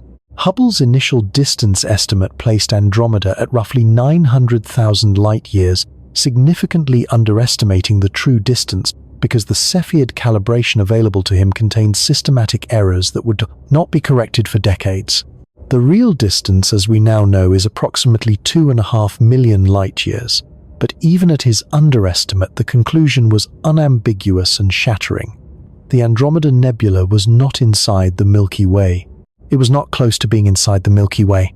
It was a separate island of stars, an entire galaxy in its own right, floating in the void at a distance that made the Milky Way a local structure rather than the totality of existence. The universe did not end at the edges of the Milky Way. The Milky Way was one galaxy among what would soon turn out to be millions and eventually billions, and eventually, with the deep field images of the Hubble Space Telescope, approximately 2 trillion. Consider what that means as a conceptual event. In a single calculation performed on a November night in 1923 at a telescope on a mountain in California, the known universe grew by a factor that strains mathematics to describe. Before that calculation, the universe contained one galaxy. After it, the universe contained at least two, and the logic that revealed the second implied the existence of an unlimited number of others. The calculation did not merely expand the map. It revealed that every map ever drawn was not just incomplete, but conceptually wrong. A floor plan of one room presented as a complete survey of an infinite building. Hubble published his findings in 1925. The astronomical community, which had divided almost evenly on the question during the Great Debate 5 years earlier, quickly accepted the evidence. The universe was not the Milky Way. The Milky Way was a galaxy, one among many. Our galaxy, yes. Our home, yes. But not the universe, just an address within it. Andromeda was the proof. That faint smudge of ancient light recorded by Al-Sufi as a small cloud, and dismissed by Messier as a cataloguing inconvenience, and debated by Shapley and Curtis in a Washington auditorium, turned out to be the single most cosmologically significant object in the history of human observation. Not because of what Andromeda itself is, though. What it is staggers the imagination, but because identifying it forced humanity to understand for the first time that the universe is not a room. It is a wilderness. And the wilderness extends in every direction farther than light has traveled since the beginning of time. Now, consider what we have learned about Andromeda in the century since Hubble's measurement. In January of 2025, the Hubble Space Telescope completed what may be the most ambitious observational project in its operational history. The panchromatic Hubble Andromeda Treasury Program, combined with its successor survey covering Andromeda's southern regions, assembled a panoramic mosaic of the entire Andromeda disk from more than 600 overlapping pointings, requiring over 1,000 individual Hubble orbits accumulated across a decade of observation. The resulting image contains 2 billion pixels and resolves more than 200 million individual stars across the face of the galaxy. 200 million individual stars, each one a sun, each one a nuclear furnace burning hydrogen into helium in its core, sustained by the gravitational pressure of its own mass, radiating energy across a range of wavelengths determined by its surface temperature and chemical composition. Each one separately identified, catalogued and studied, many of them hotter and more luminous than our Sunday, many of them cooler and dimmer, some of them young blue giants burning so furiously they will exhaust their hydrogen in mere millions of years. Some of them ancient red dwarfs that will continue burning for trillions of years after our sun has swelled into a red giant and consumed the inner planets. And those 200 million stars represent only the brightest fraction of Andromeda's true population. Hubble can detect stars brighter than our sun across that distance. The hundreds of billions of dimmer stars, the red dwarfs that make up the majority of stellar objects in any galaxy, the white dwarf, remnants of dead stars, the neutron stars, and stellar black holes left by supernova explosions, all of them remain below the detection threshold. The most detailed portrait ever made of Andromeda captures only a small percentage of the objects actually present in it. From this extraordinary data set, astronomers have reconstructed Andromeda's history with a precision that would have seemed impossible to Hubble. They have traced the chemical compositions of stellar populations across the disk and used those compositions as a kind of geological record. Older stellar populations containing fewer heavy elements formed in earlier generations of stars. Younger populations enriched by billions of years of stellar evolution and recycling. They've identified the signatures of a major galaxy merger that Andromeda experienced approximately 2 billion years ago. A collision with another substantial galaxy that reshaped its structure, triggered waves of star formation visible today in the distribution of young blue stars across its arms, and left streams of stars from the devoured galaxy still threading through Andromeda's halo like scars from ancient violence. They have measured the rotation of the galaxy using spectroscopic observations that detect the Doppler shift of starlight as the disk rotates stars on one side of the galaxy, moving toward us, and blue shifting their light stars on the other side, moving away and red shifting theirs. From that rotation, they have inferred the mass distribution throughout the disk, including the dark matter halo that accounts for the majority of Andromeda's total mass, despite being invisible to any telescope. They have catalogued the globular clusters orbiting Andromeda's halo-dense balls of hundreds of thousands of ancient stars that formed in the early universe and have been circling Andromeda for over 10 billion years, longer than the Earth has existed. They have measured the mass of Andromeda's central supermassive black hole at between 100 and 200 million times the mass of our Sun. They have identified the double nucleus at Andromeda's center, a strange structure where two bright cores appear to sit side by side, explained not as two separate black holes, but as an eccentric disk of stars orbiting the central black hole with their orbits distributed asymmetrically, creating an optical illusion of two nuclei. They have mapped the stellar streams and shells in Andromeda's outer halo, the ghostly remnants of smaller galaxies consumed over billions of years, their stars scattered into vast, thin structures that wrap around the galaxy like the aftermath of a slow cosmic meal. We know Andromeda in extraordinary detail. We know its structure, its history, its chemical composition, its merger record, its rotation dynamics, its dark matter distribution, the mass of its central black hole, the age distribution of its stellar populations, the locations of its most active star-forming regions. We know it more comprehensively than we know most objects within our own galaxy, because we can see Andromeda from outside while we are trapped inside the Milky Way, embedded in its disk, unable to step back and view the whole. We know Andromeda better than we know most countries on our own planet, and we will never set foot in it. That sentence is not hyperbole. It is not pessimism. It is the direct consequence of every calculation presented in this story. The 4 billion years at our fastest speed, the 250 million years at 1% of the speed of light, the 2.5 million years at light speed itself. Each of those numbers is a translation of the same physical fact into different units. The fact is the distance, and the distance is the wall. There is a particular quality to this situation that deserves a name it does not quite have. It is not ignorance because we know Andromeda intimately. It is not distance because distance implies a continuum connecting two points of space through which the gap could in principle be closed by sufficient effort. It is something closer to the way you might know a landscape visible from a window you cannot open. You can study every feature. You can map every contour. You can understand its geology, its ecology, its history, its future. You can press your face against the glass and see it with perfect clarity. But the glass does not open. The window is not a door. The knowing and the reaching are separated by something that is not ignorance and not merely distance, but the specific, irreducible fact of the void and what the void does to time. We are observers, permanently, completely, not temporarily, not until some future technology solves the problem, but structurally, fundamentally, by the nature of the universe itself. The distance to Andromeda is not a problem waiting for a solution. It is a statement about the relationship between conscious beings and the cosmos they inhabit, a statement written in the geometry of space-time and enforced by the speed of light. You can know the universe. The universe has made that possible, astonishingly possible, remarkably possible. 2 billion pixels of Andromeda, 200 million resolved stars, the chemical history of a galaxy 2.5 million light-years away, reconstructed from the spectra of its stellar populations.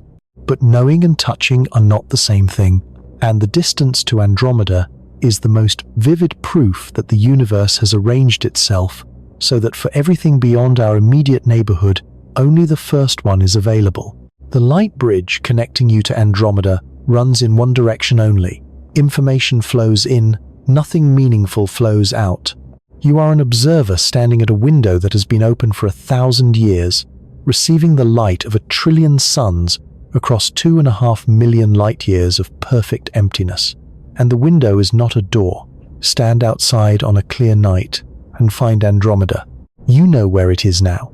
The crooked W of Cassiopeia, the gaze sliding downward and to the right, the soft silver smudge that looks like nothing and is everything. Look at it for a moment before the numbers arrive. Look at it the way Al-Sufi looked at it in 964, the way Messier looked at it in 1764. The way every human being who has ever stood outside on a clear autumn night and noticed that particular patch of sky has looked at it as a thing of quiet beauty, as a presence, as something that belongs to the night sky, the way certain silences belong to certain rooms. Now let it become what it actually is. 1 trillion stars. Not 1 trillion as a phrase, not 1 trillion as a number printed in a textbook. 1 trillion as a quantity of burning nuclear furnaces, each one a sun. Each one a gravitational engine fusing hydrogen into helium in its core. Each one radiating energy across a spectrum of wavelengths determined by its mass and age and chemical composition. 1 trillion individual stellar objects distributed across a disk 200,000 light-years in diameter, bound together by their mutual gravity into the elegant barred spiral structure we call Andromeda.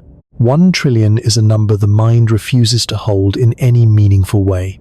So let us try a different approach. Suppose you wanted to count Andromeda's stars at a rate of 1 per second without pause, without sleep, without stopping for any reason. You begin counting the moment you are born. You count through infancy, childhood, adolescence, adulthood, old age. You count for a full human lifetime of 80 years without a single interruption. At the end of your life, you have counted approximately 2.5 billion stars. You have counted less than 1% of Andromeda's stellar population. To finish the count, you would need to repeat that lifetime, that entire 80-year human existence dedicated entirely to the single act of counting roughly 400 times in succession. 400 lifetimes of continuous counting, and you have named each of Andromeda's stars once. Among those trillion stars are objects of every kind the universe produces. Young blue giants burning at surface temperatures of 30,000 degrees, so luminous that a single one outshines the sun by a factor of 100,000, burning through their hydrogen so furiously that they exhaust it in a few million years and die in supernovae that briefly outshine the entire galaxy.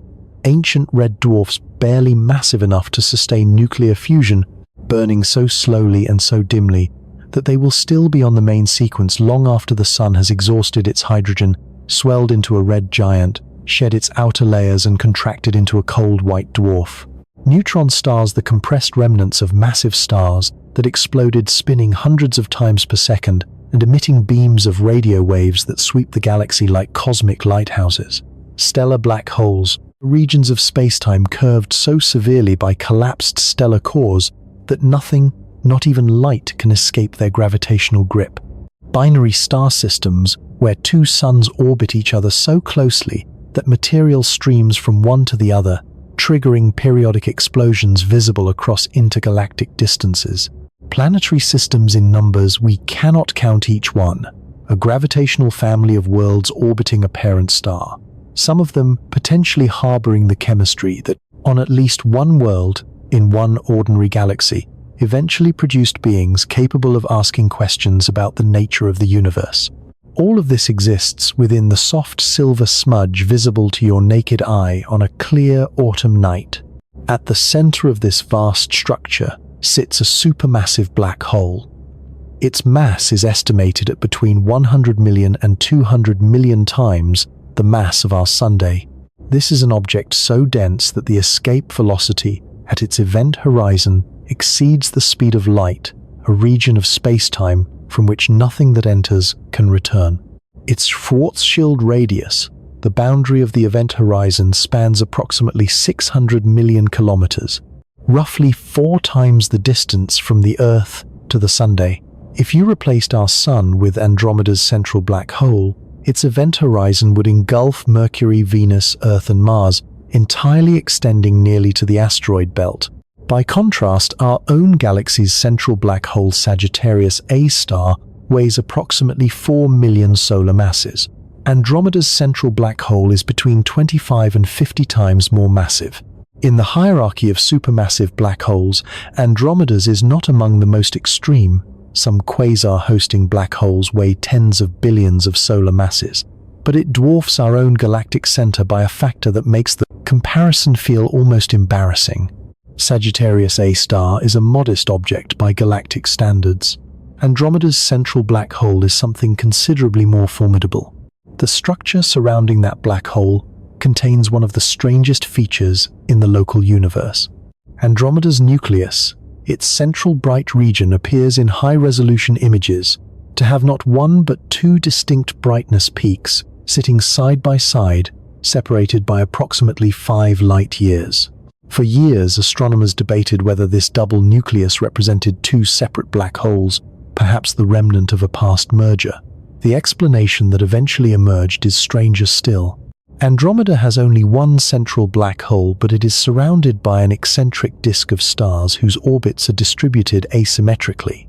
The stars spend more time near the outer part of their elliptical orbits, moving more slowly there, as orbital mechanics requires, and this creates an apparent concentration of stars on one side of the black hole that mimics the appearance of a second nucleus.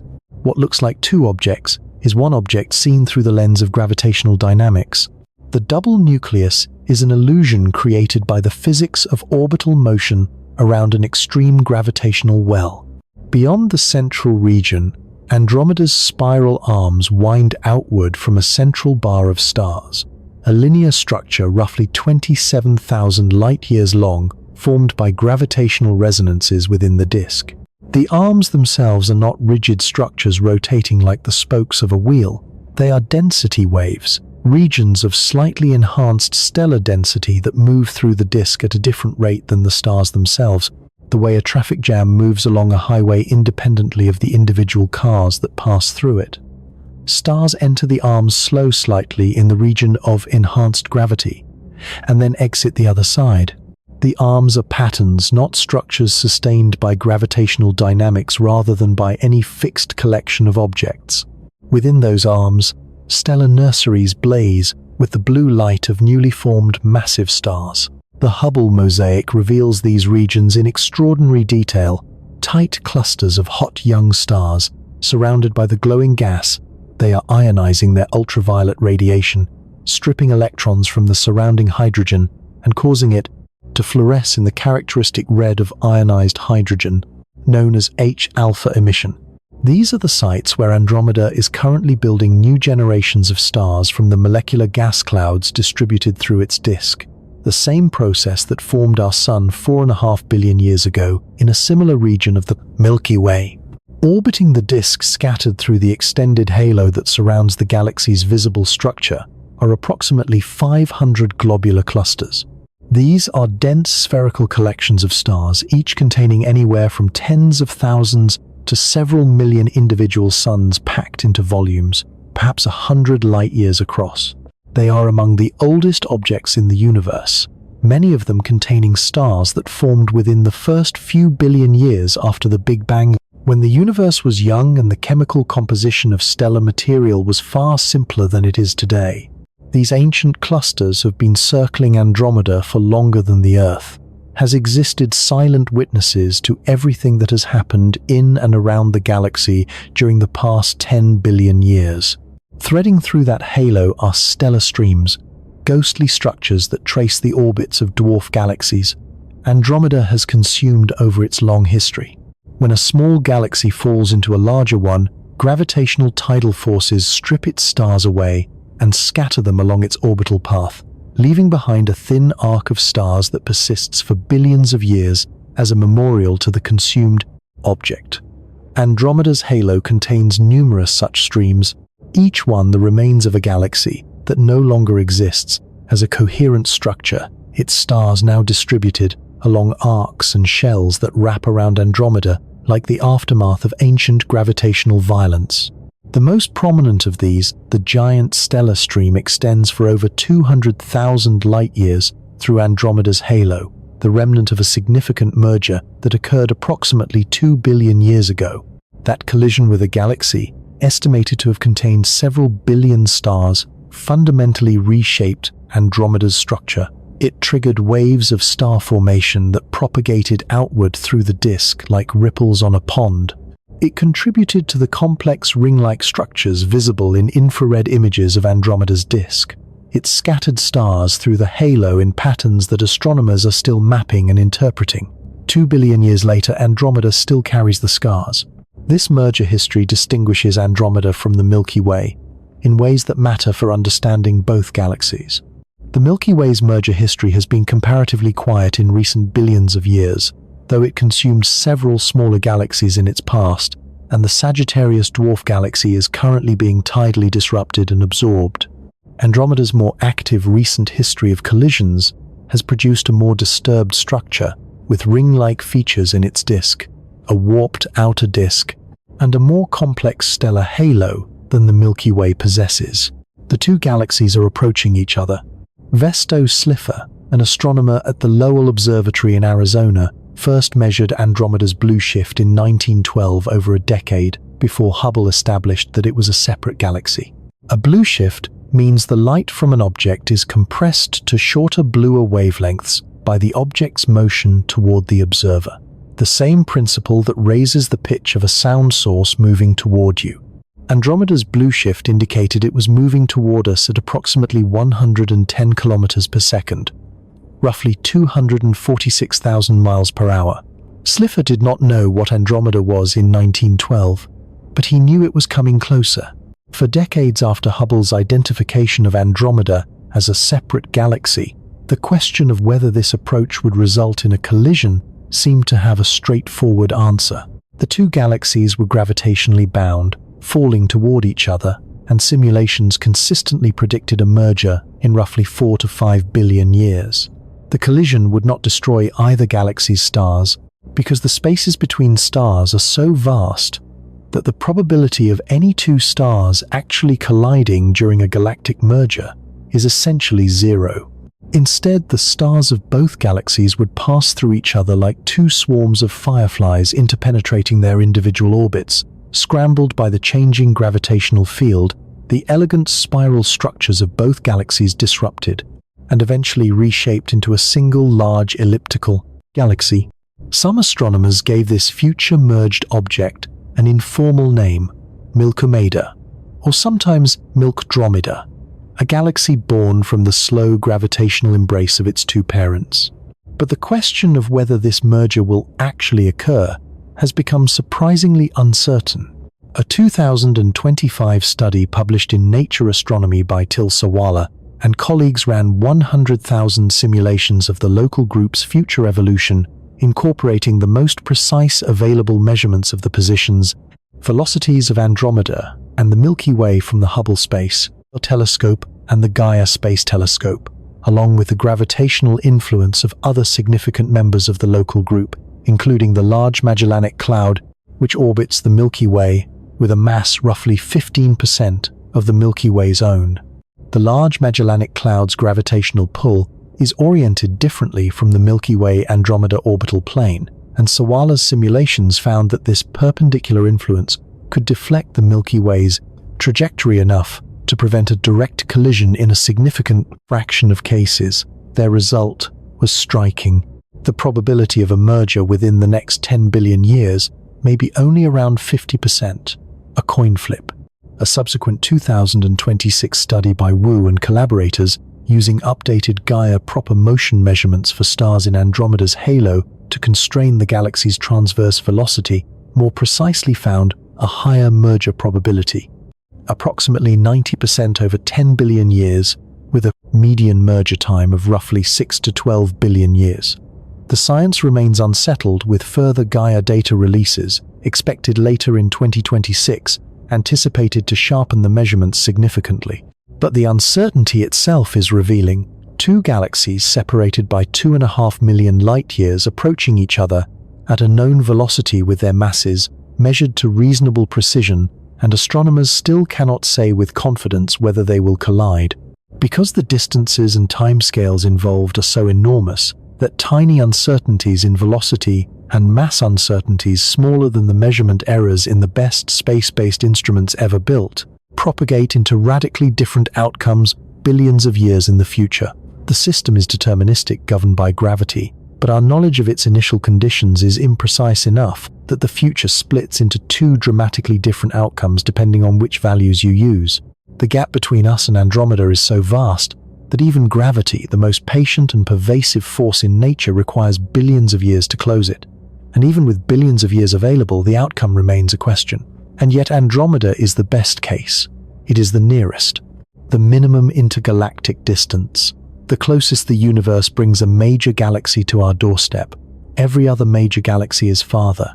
The Triangulum Galaxy Messier 33, the third largest member of the local group, sits approximately 2.7 million light-years away, slightly farther than Andromeda. It is a modest spiral, containing roughly 40 billion stars, significant but not comparable to the two giants. Beyond the local group, the distances explode in the way the ladder suggested they would. The nearest major galaxy cluster, the Virgo cluster, lies approximately 54 million light-years away. It contains over 1,300 catalogued galaxies, ranging from giant ellipticals at its center to small dwarf irregulars scattered through its volume. At the Parker Solar Probe's peak velocity, reaching the Virgo cluster would require approximately 85 billion years. The current age of the universe is approximately 13.8 billion years. The Virgo cluster is 6 times older than the universe away from us at our fastest speed. Beyond Virgo, the Fornax cluster sits at roughly 62 million light-years. The Coma cluster, one of the densest known galaxy clusters, lies at approximately 320 million light-years. The Perseus cluster, famous for the sound waves astronomers detected propagating through its hot intracluster gas, sits at approximately 240 million light-years. These are not the edge of the observable universe. They are relatively nearby structures. The observable universe extends approximately 46.5 billion light-years in every direction from Earth, a sphere of space from which light has had time to reach us since the Big Bang. Within that sphere sit an estimated 2 trillion galaxies.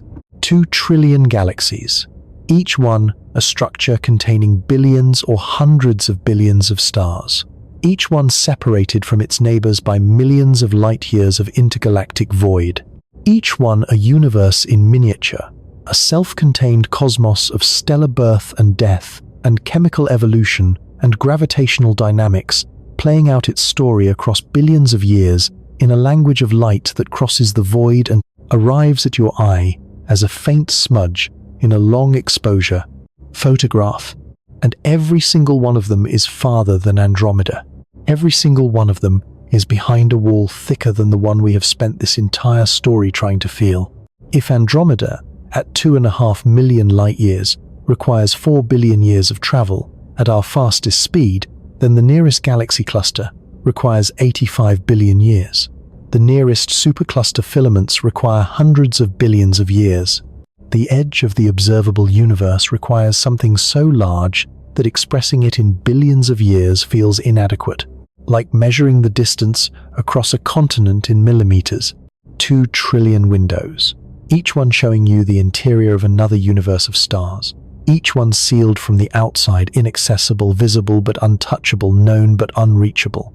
The entire observable cosmos is a gallery in which every painting is behind glass, and every wall extends to infinity, and the door you came in through is the only exit, and you will spend your entire existence in the single room you were born in.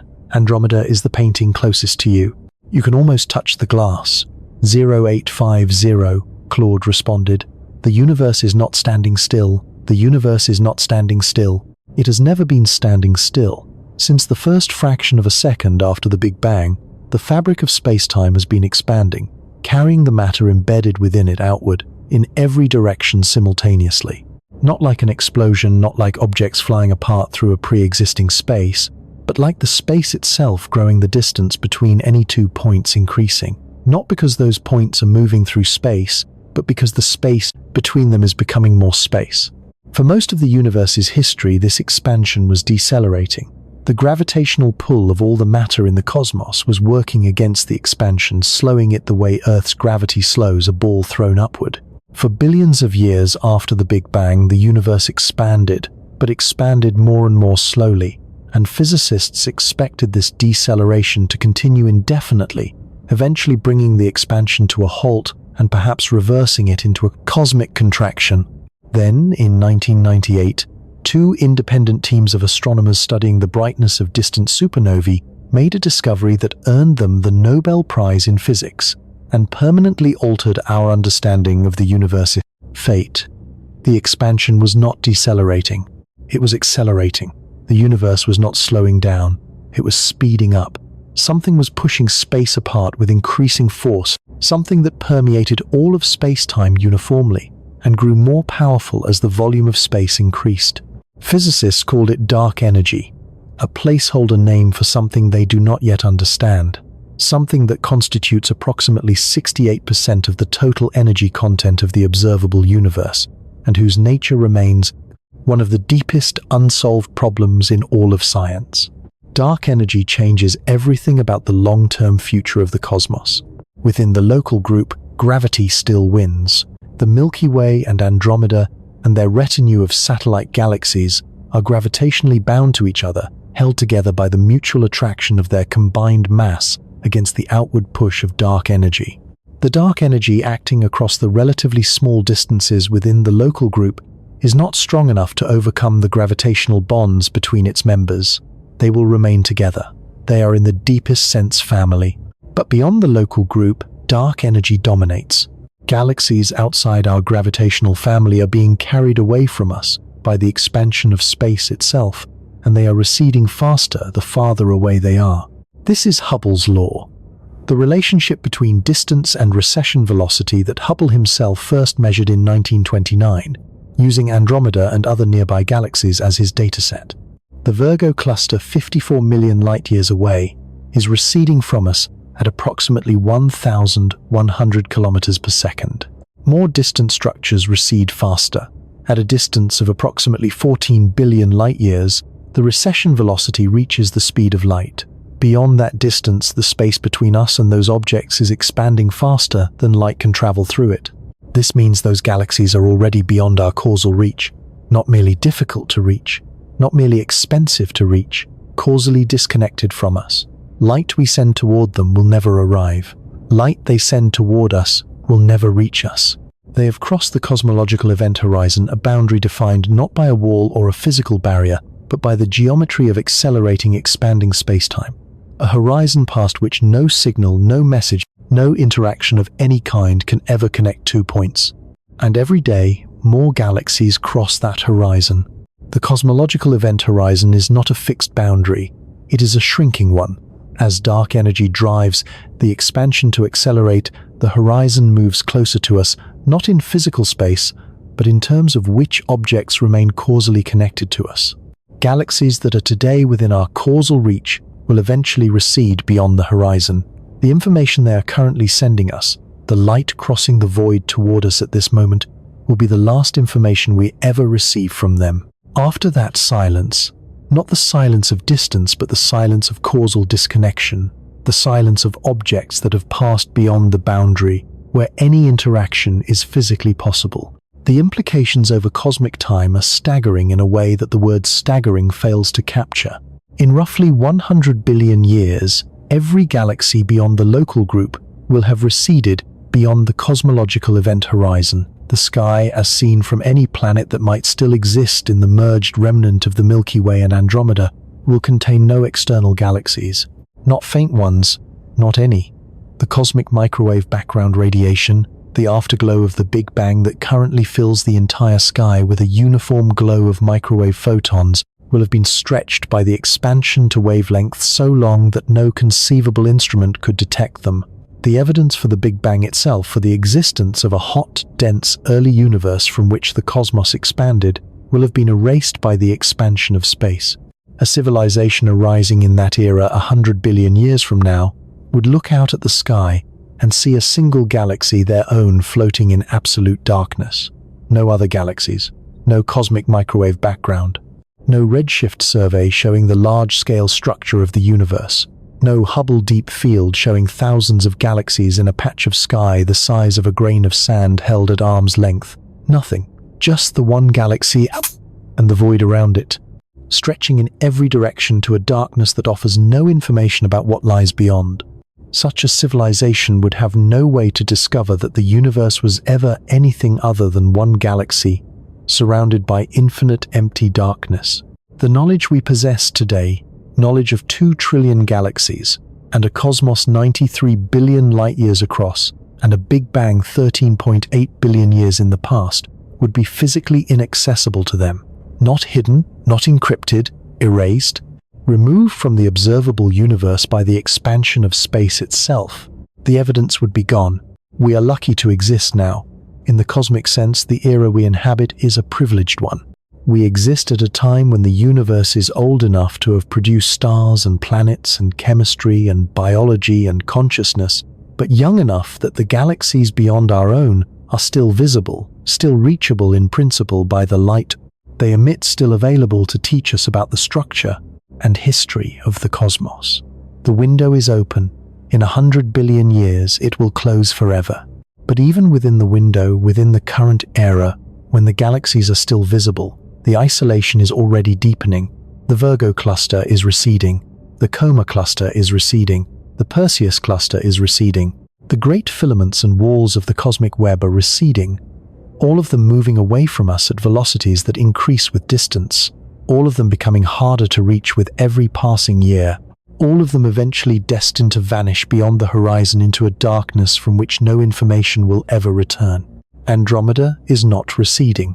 Andromeda is the exception, the one major galaxy whose approach velocity toward us exceeds the recession velocity imposed by dark energy across the distance between us.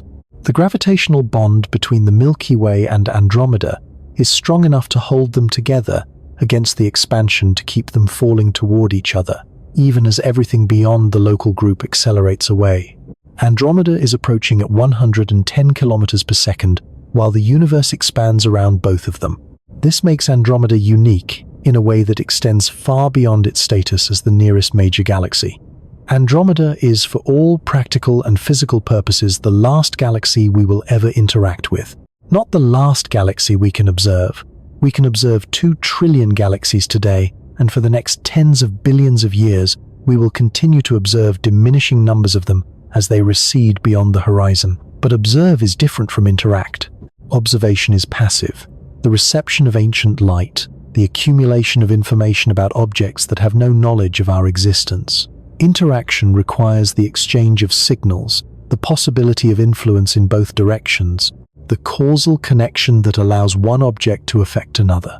Every galaxy outside the local group is already or is becoming causally disconnected from us. The interactions we have with them are one-directional and historical. We receive their ancient light. We cannot send anything to them that will ever arrive. They are receding too fast. The space between us and them is growing too quickly for any signal to bridge it in a finite time. Andromeda is different. Andromeda is gravitationally bound to us. We can influence each other. We do influence each other through the gravitational interaction that is currently drawing us together, that has been drawing us together for billions of years, that will eventually bring our 2 galaxies into direct physical contact. The merger of the Milky Way and Andromeda, whenever it occurs, whether in 5 billion years or 10 billion years, or whether it takes the form of a series of close passes before final coalescence, represents the only large-scale galactic interaction our civilization will ever have access to. The universe is handing us one companion, and then slowly and inexorably removing every other galaxy from the sky. Think about what this means.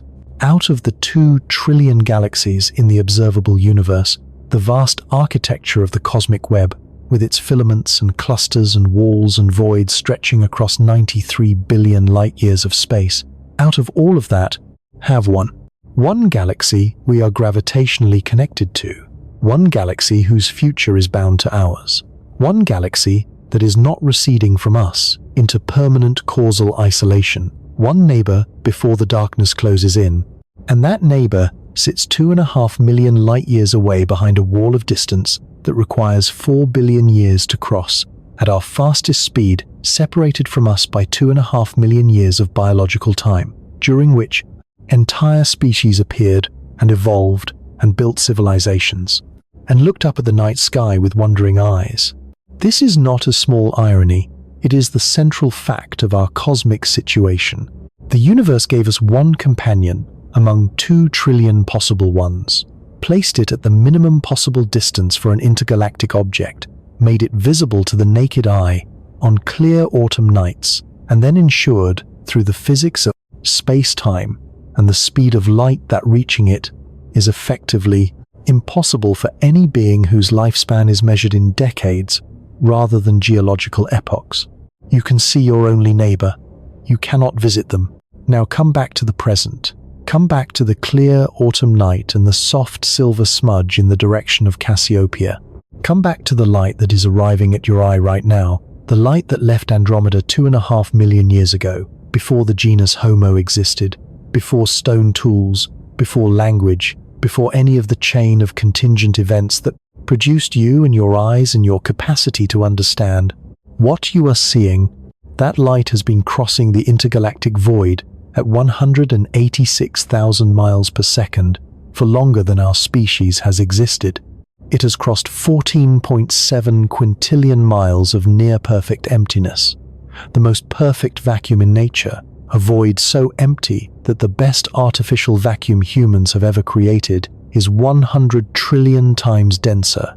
It has crossed a distance 25 times the entire width of the Milky Way, a gap that would require 4 billion years to cross at the fastest speed any human technology has ever achieved. It has carried information about a galaxy of 1 trillion stars, with a central black hole of 100 to 200 million solar masses, with a merger history reconstructed in 2 billion pixels of Hubble resolution, with a future that may or may not involve collision with our own galaxy, depending on measurements that space telescopes are still refining. All of that compressed into photons, ancient, patient, indifferent photons that cross the void because that is what photons do. Not because they were sent with intention, not because they were aimed at your eye, not because the universe arranged them for your benefit. They cross the void because light travels in straight lines through vacuum, and your eye happened to be in the path of some of them on this particular night. And yet the fact that you can stand outside and receive those photons and understand what they mean, understand where they came from and how far they traveled and what they reveal about the structure and history and future of the cosmos, that fact is not nothing. That fact is perhaps the most extraordinary thing in the observable universe. The universe does not understand itself. The stars do not know they are burning.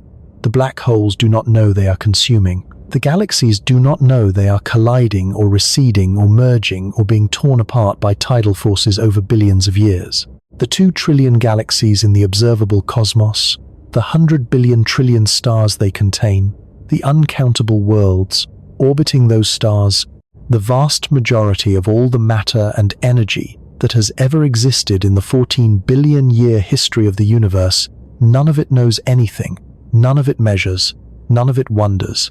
You do. You are made of atoms forged in stellar cores billions of years before the Earth existed, assembled by 4 billion years of biological evolution into a structure capable of receiving photons from a galaxy 2.5 million light years away, and understanding not just that they are there, but where they came from and how long they traveled and what the galaxy that produced them looks like and how it formed and how it will end. You are the universe looking at itself. The cosmos developed, in at least one small corner of one ordinary galaxy, the capacity for self-reflection, the capacity to measure the distance to the nearest major galaxy and feel the weight of that distance and understand what it means for every question about our place in the cosmos. That capacity is not diminished by the distance to Andromeda. It is not made less extraordinary by the fact that the distance is uncrossable. The ability to know something is not rendered worthless by the inability to touch it. The understanding is real, the measurement is real, the comprehension of the scale and the structure and the history is real. All of it is real, and all of it is extraordinary, and none of it required crossing 2.5 million light years to achieve. You measured the void from here. That is enough. That is more than enough. That is in the full context of everything we understand about the universe and the rarity of the conditions required to produce a mind capable of understanding it, a kind of miracle, not a supernatural miracle, a physical one. The miracle of complexity organized into consciousness, out of matter, arranged into a configuration that can ask what it is and where it is and how far away the nearest galaxy is, and what it means that the answer is so devastating and so beautiful simultaneously. The distance to Andromeda is not an obstacle, it is a revelation. It reveals the true scale of the cosmos, the true nature of the relationship between conscious beings and the universe. They inhabit the true meaning of the words nearest and neighbor when applied to structures separated by 2.5 million light-years of near-perfect emptiness. It reveals that knowledge and access are not the same thing, and that the universe has arranged itself so that for everything beyond our immediate neighborhood, only knowledge is available. It reveals that we are observers permanently and completely, and that observation is not a consolation prize for the inability to travel. It is its own form of contact, the deepest form available to us. The light from Andromeda is 2.5 million years old when it reaches your eye. It carries the story of 1 trillion suns burning across 200,000 light-years of space, a galaxy that has been consuming smaller neighbors and building its structure for 10 billion years, a future companion whose gravitational embrace is slowly drawing it toward a merger that may or may not occur in 5 billion years or 10 billion years, or never a neighbor that is the only major galaxy in the universe whose fate is bound to ours. The last companion before the darkness of cosmic expansion closes around the local group like a tide going out and not coming back. That light crossed 14.7 quintillion miles to find you. It crossed the void that existed before your species.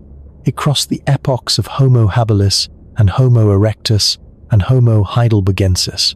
It crossed the ice ages and the extinctions and the slow grinding emergence of consciousness from primate neurology.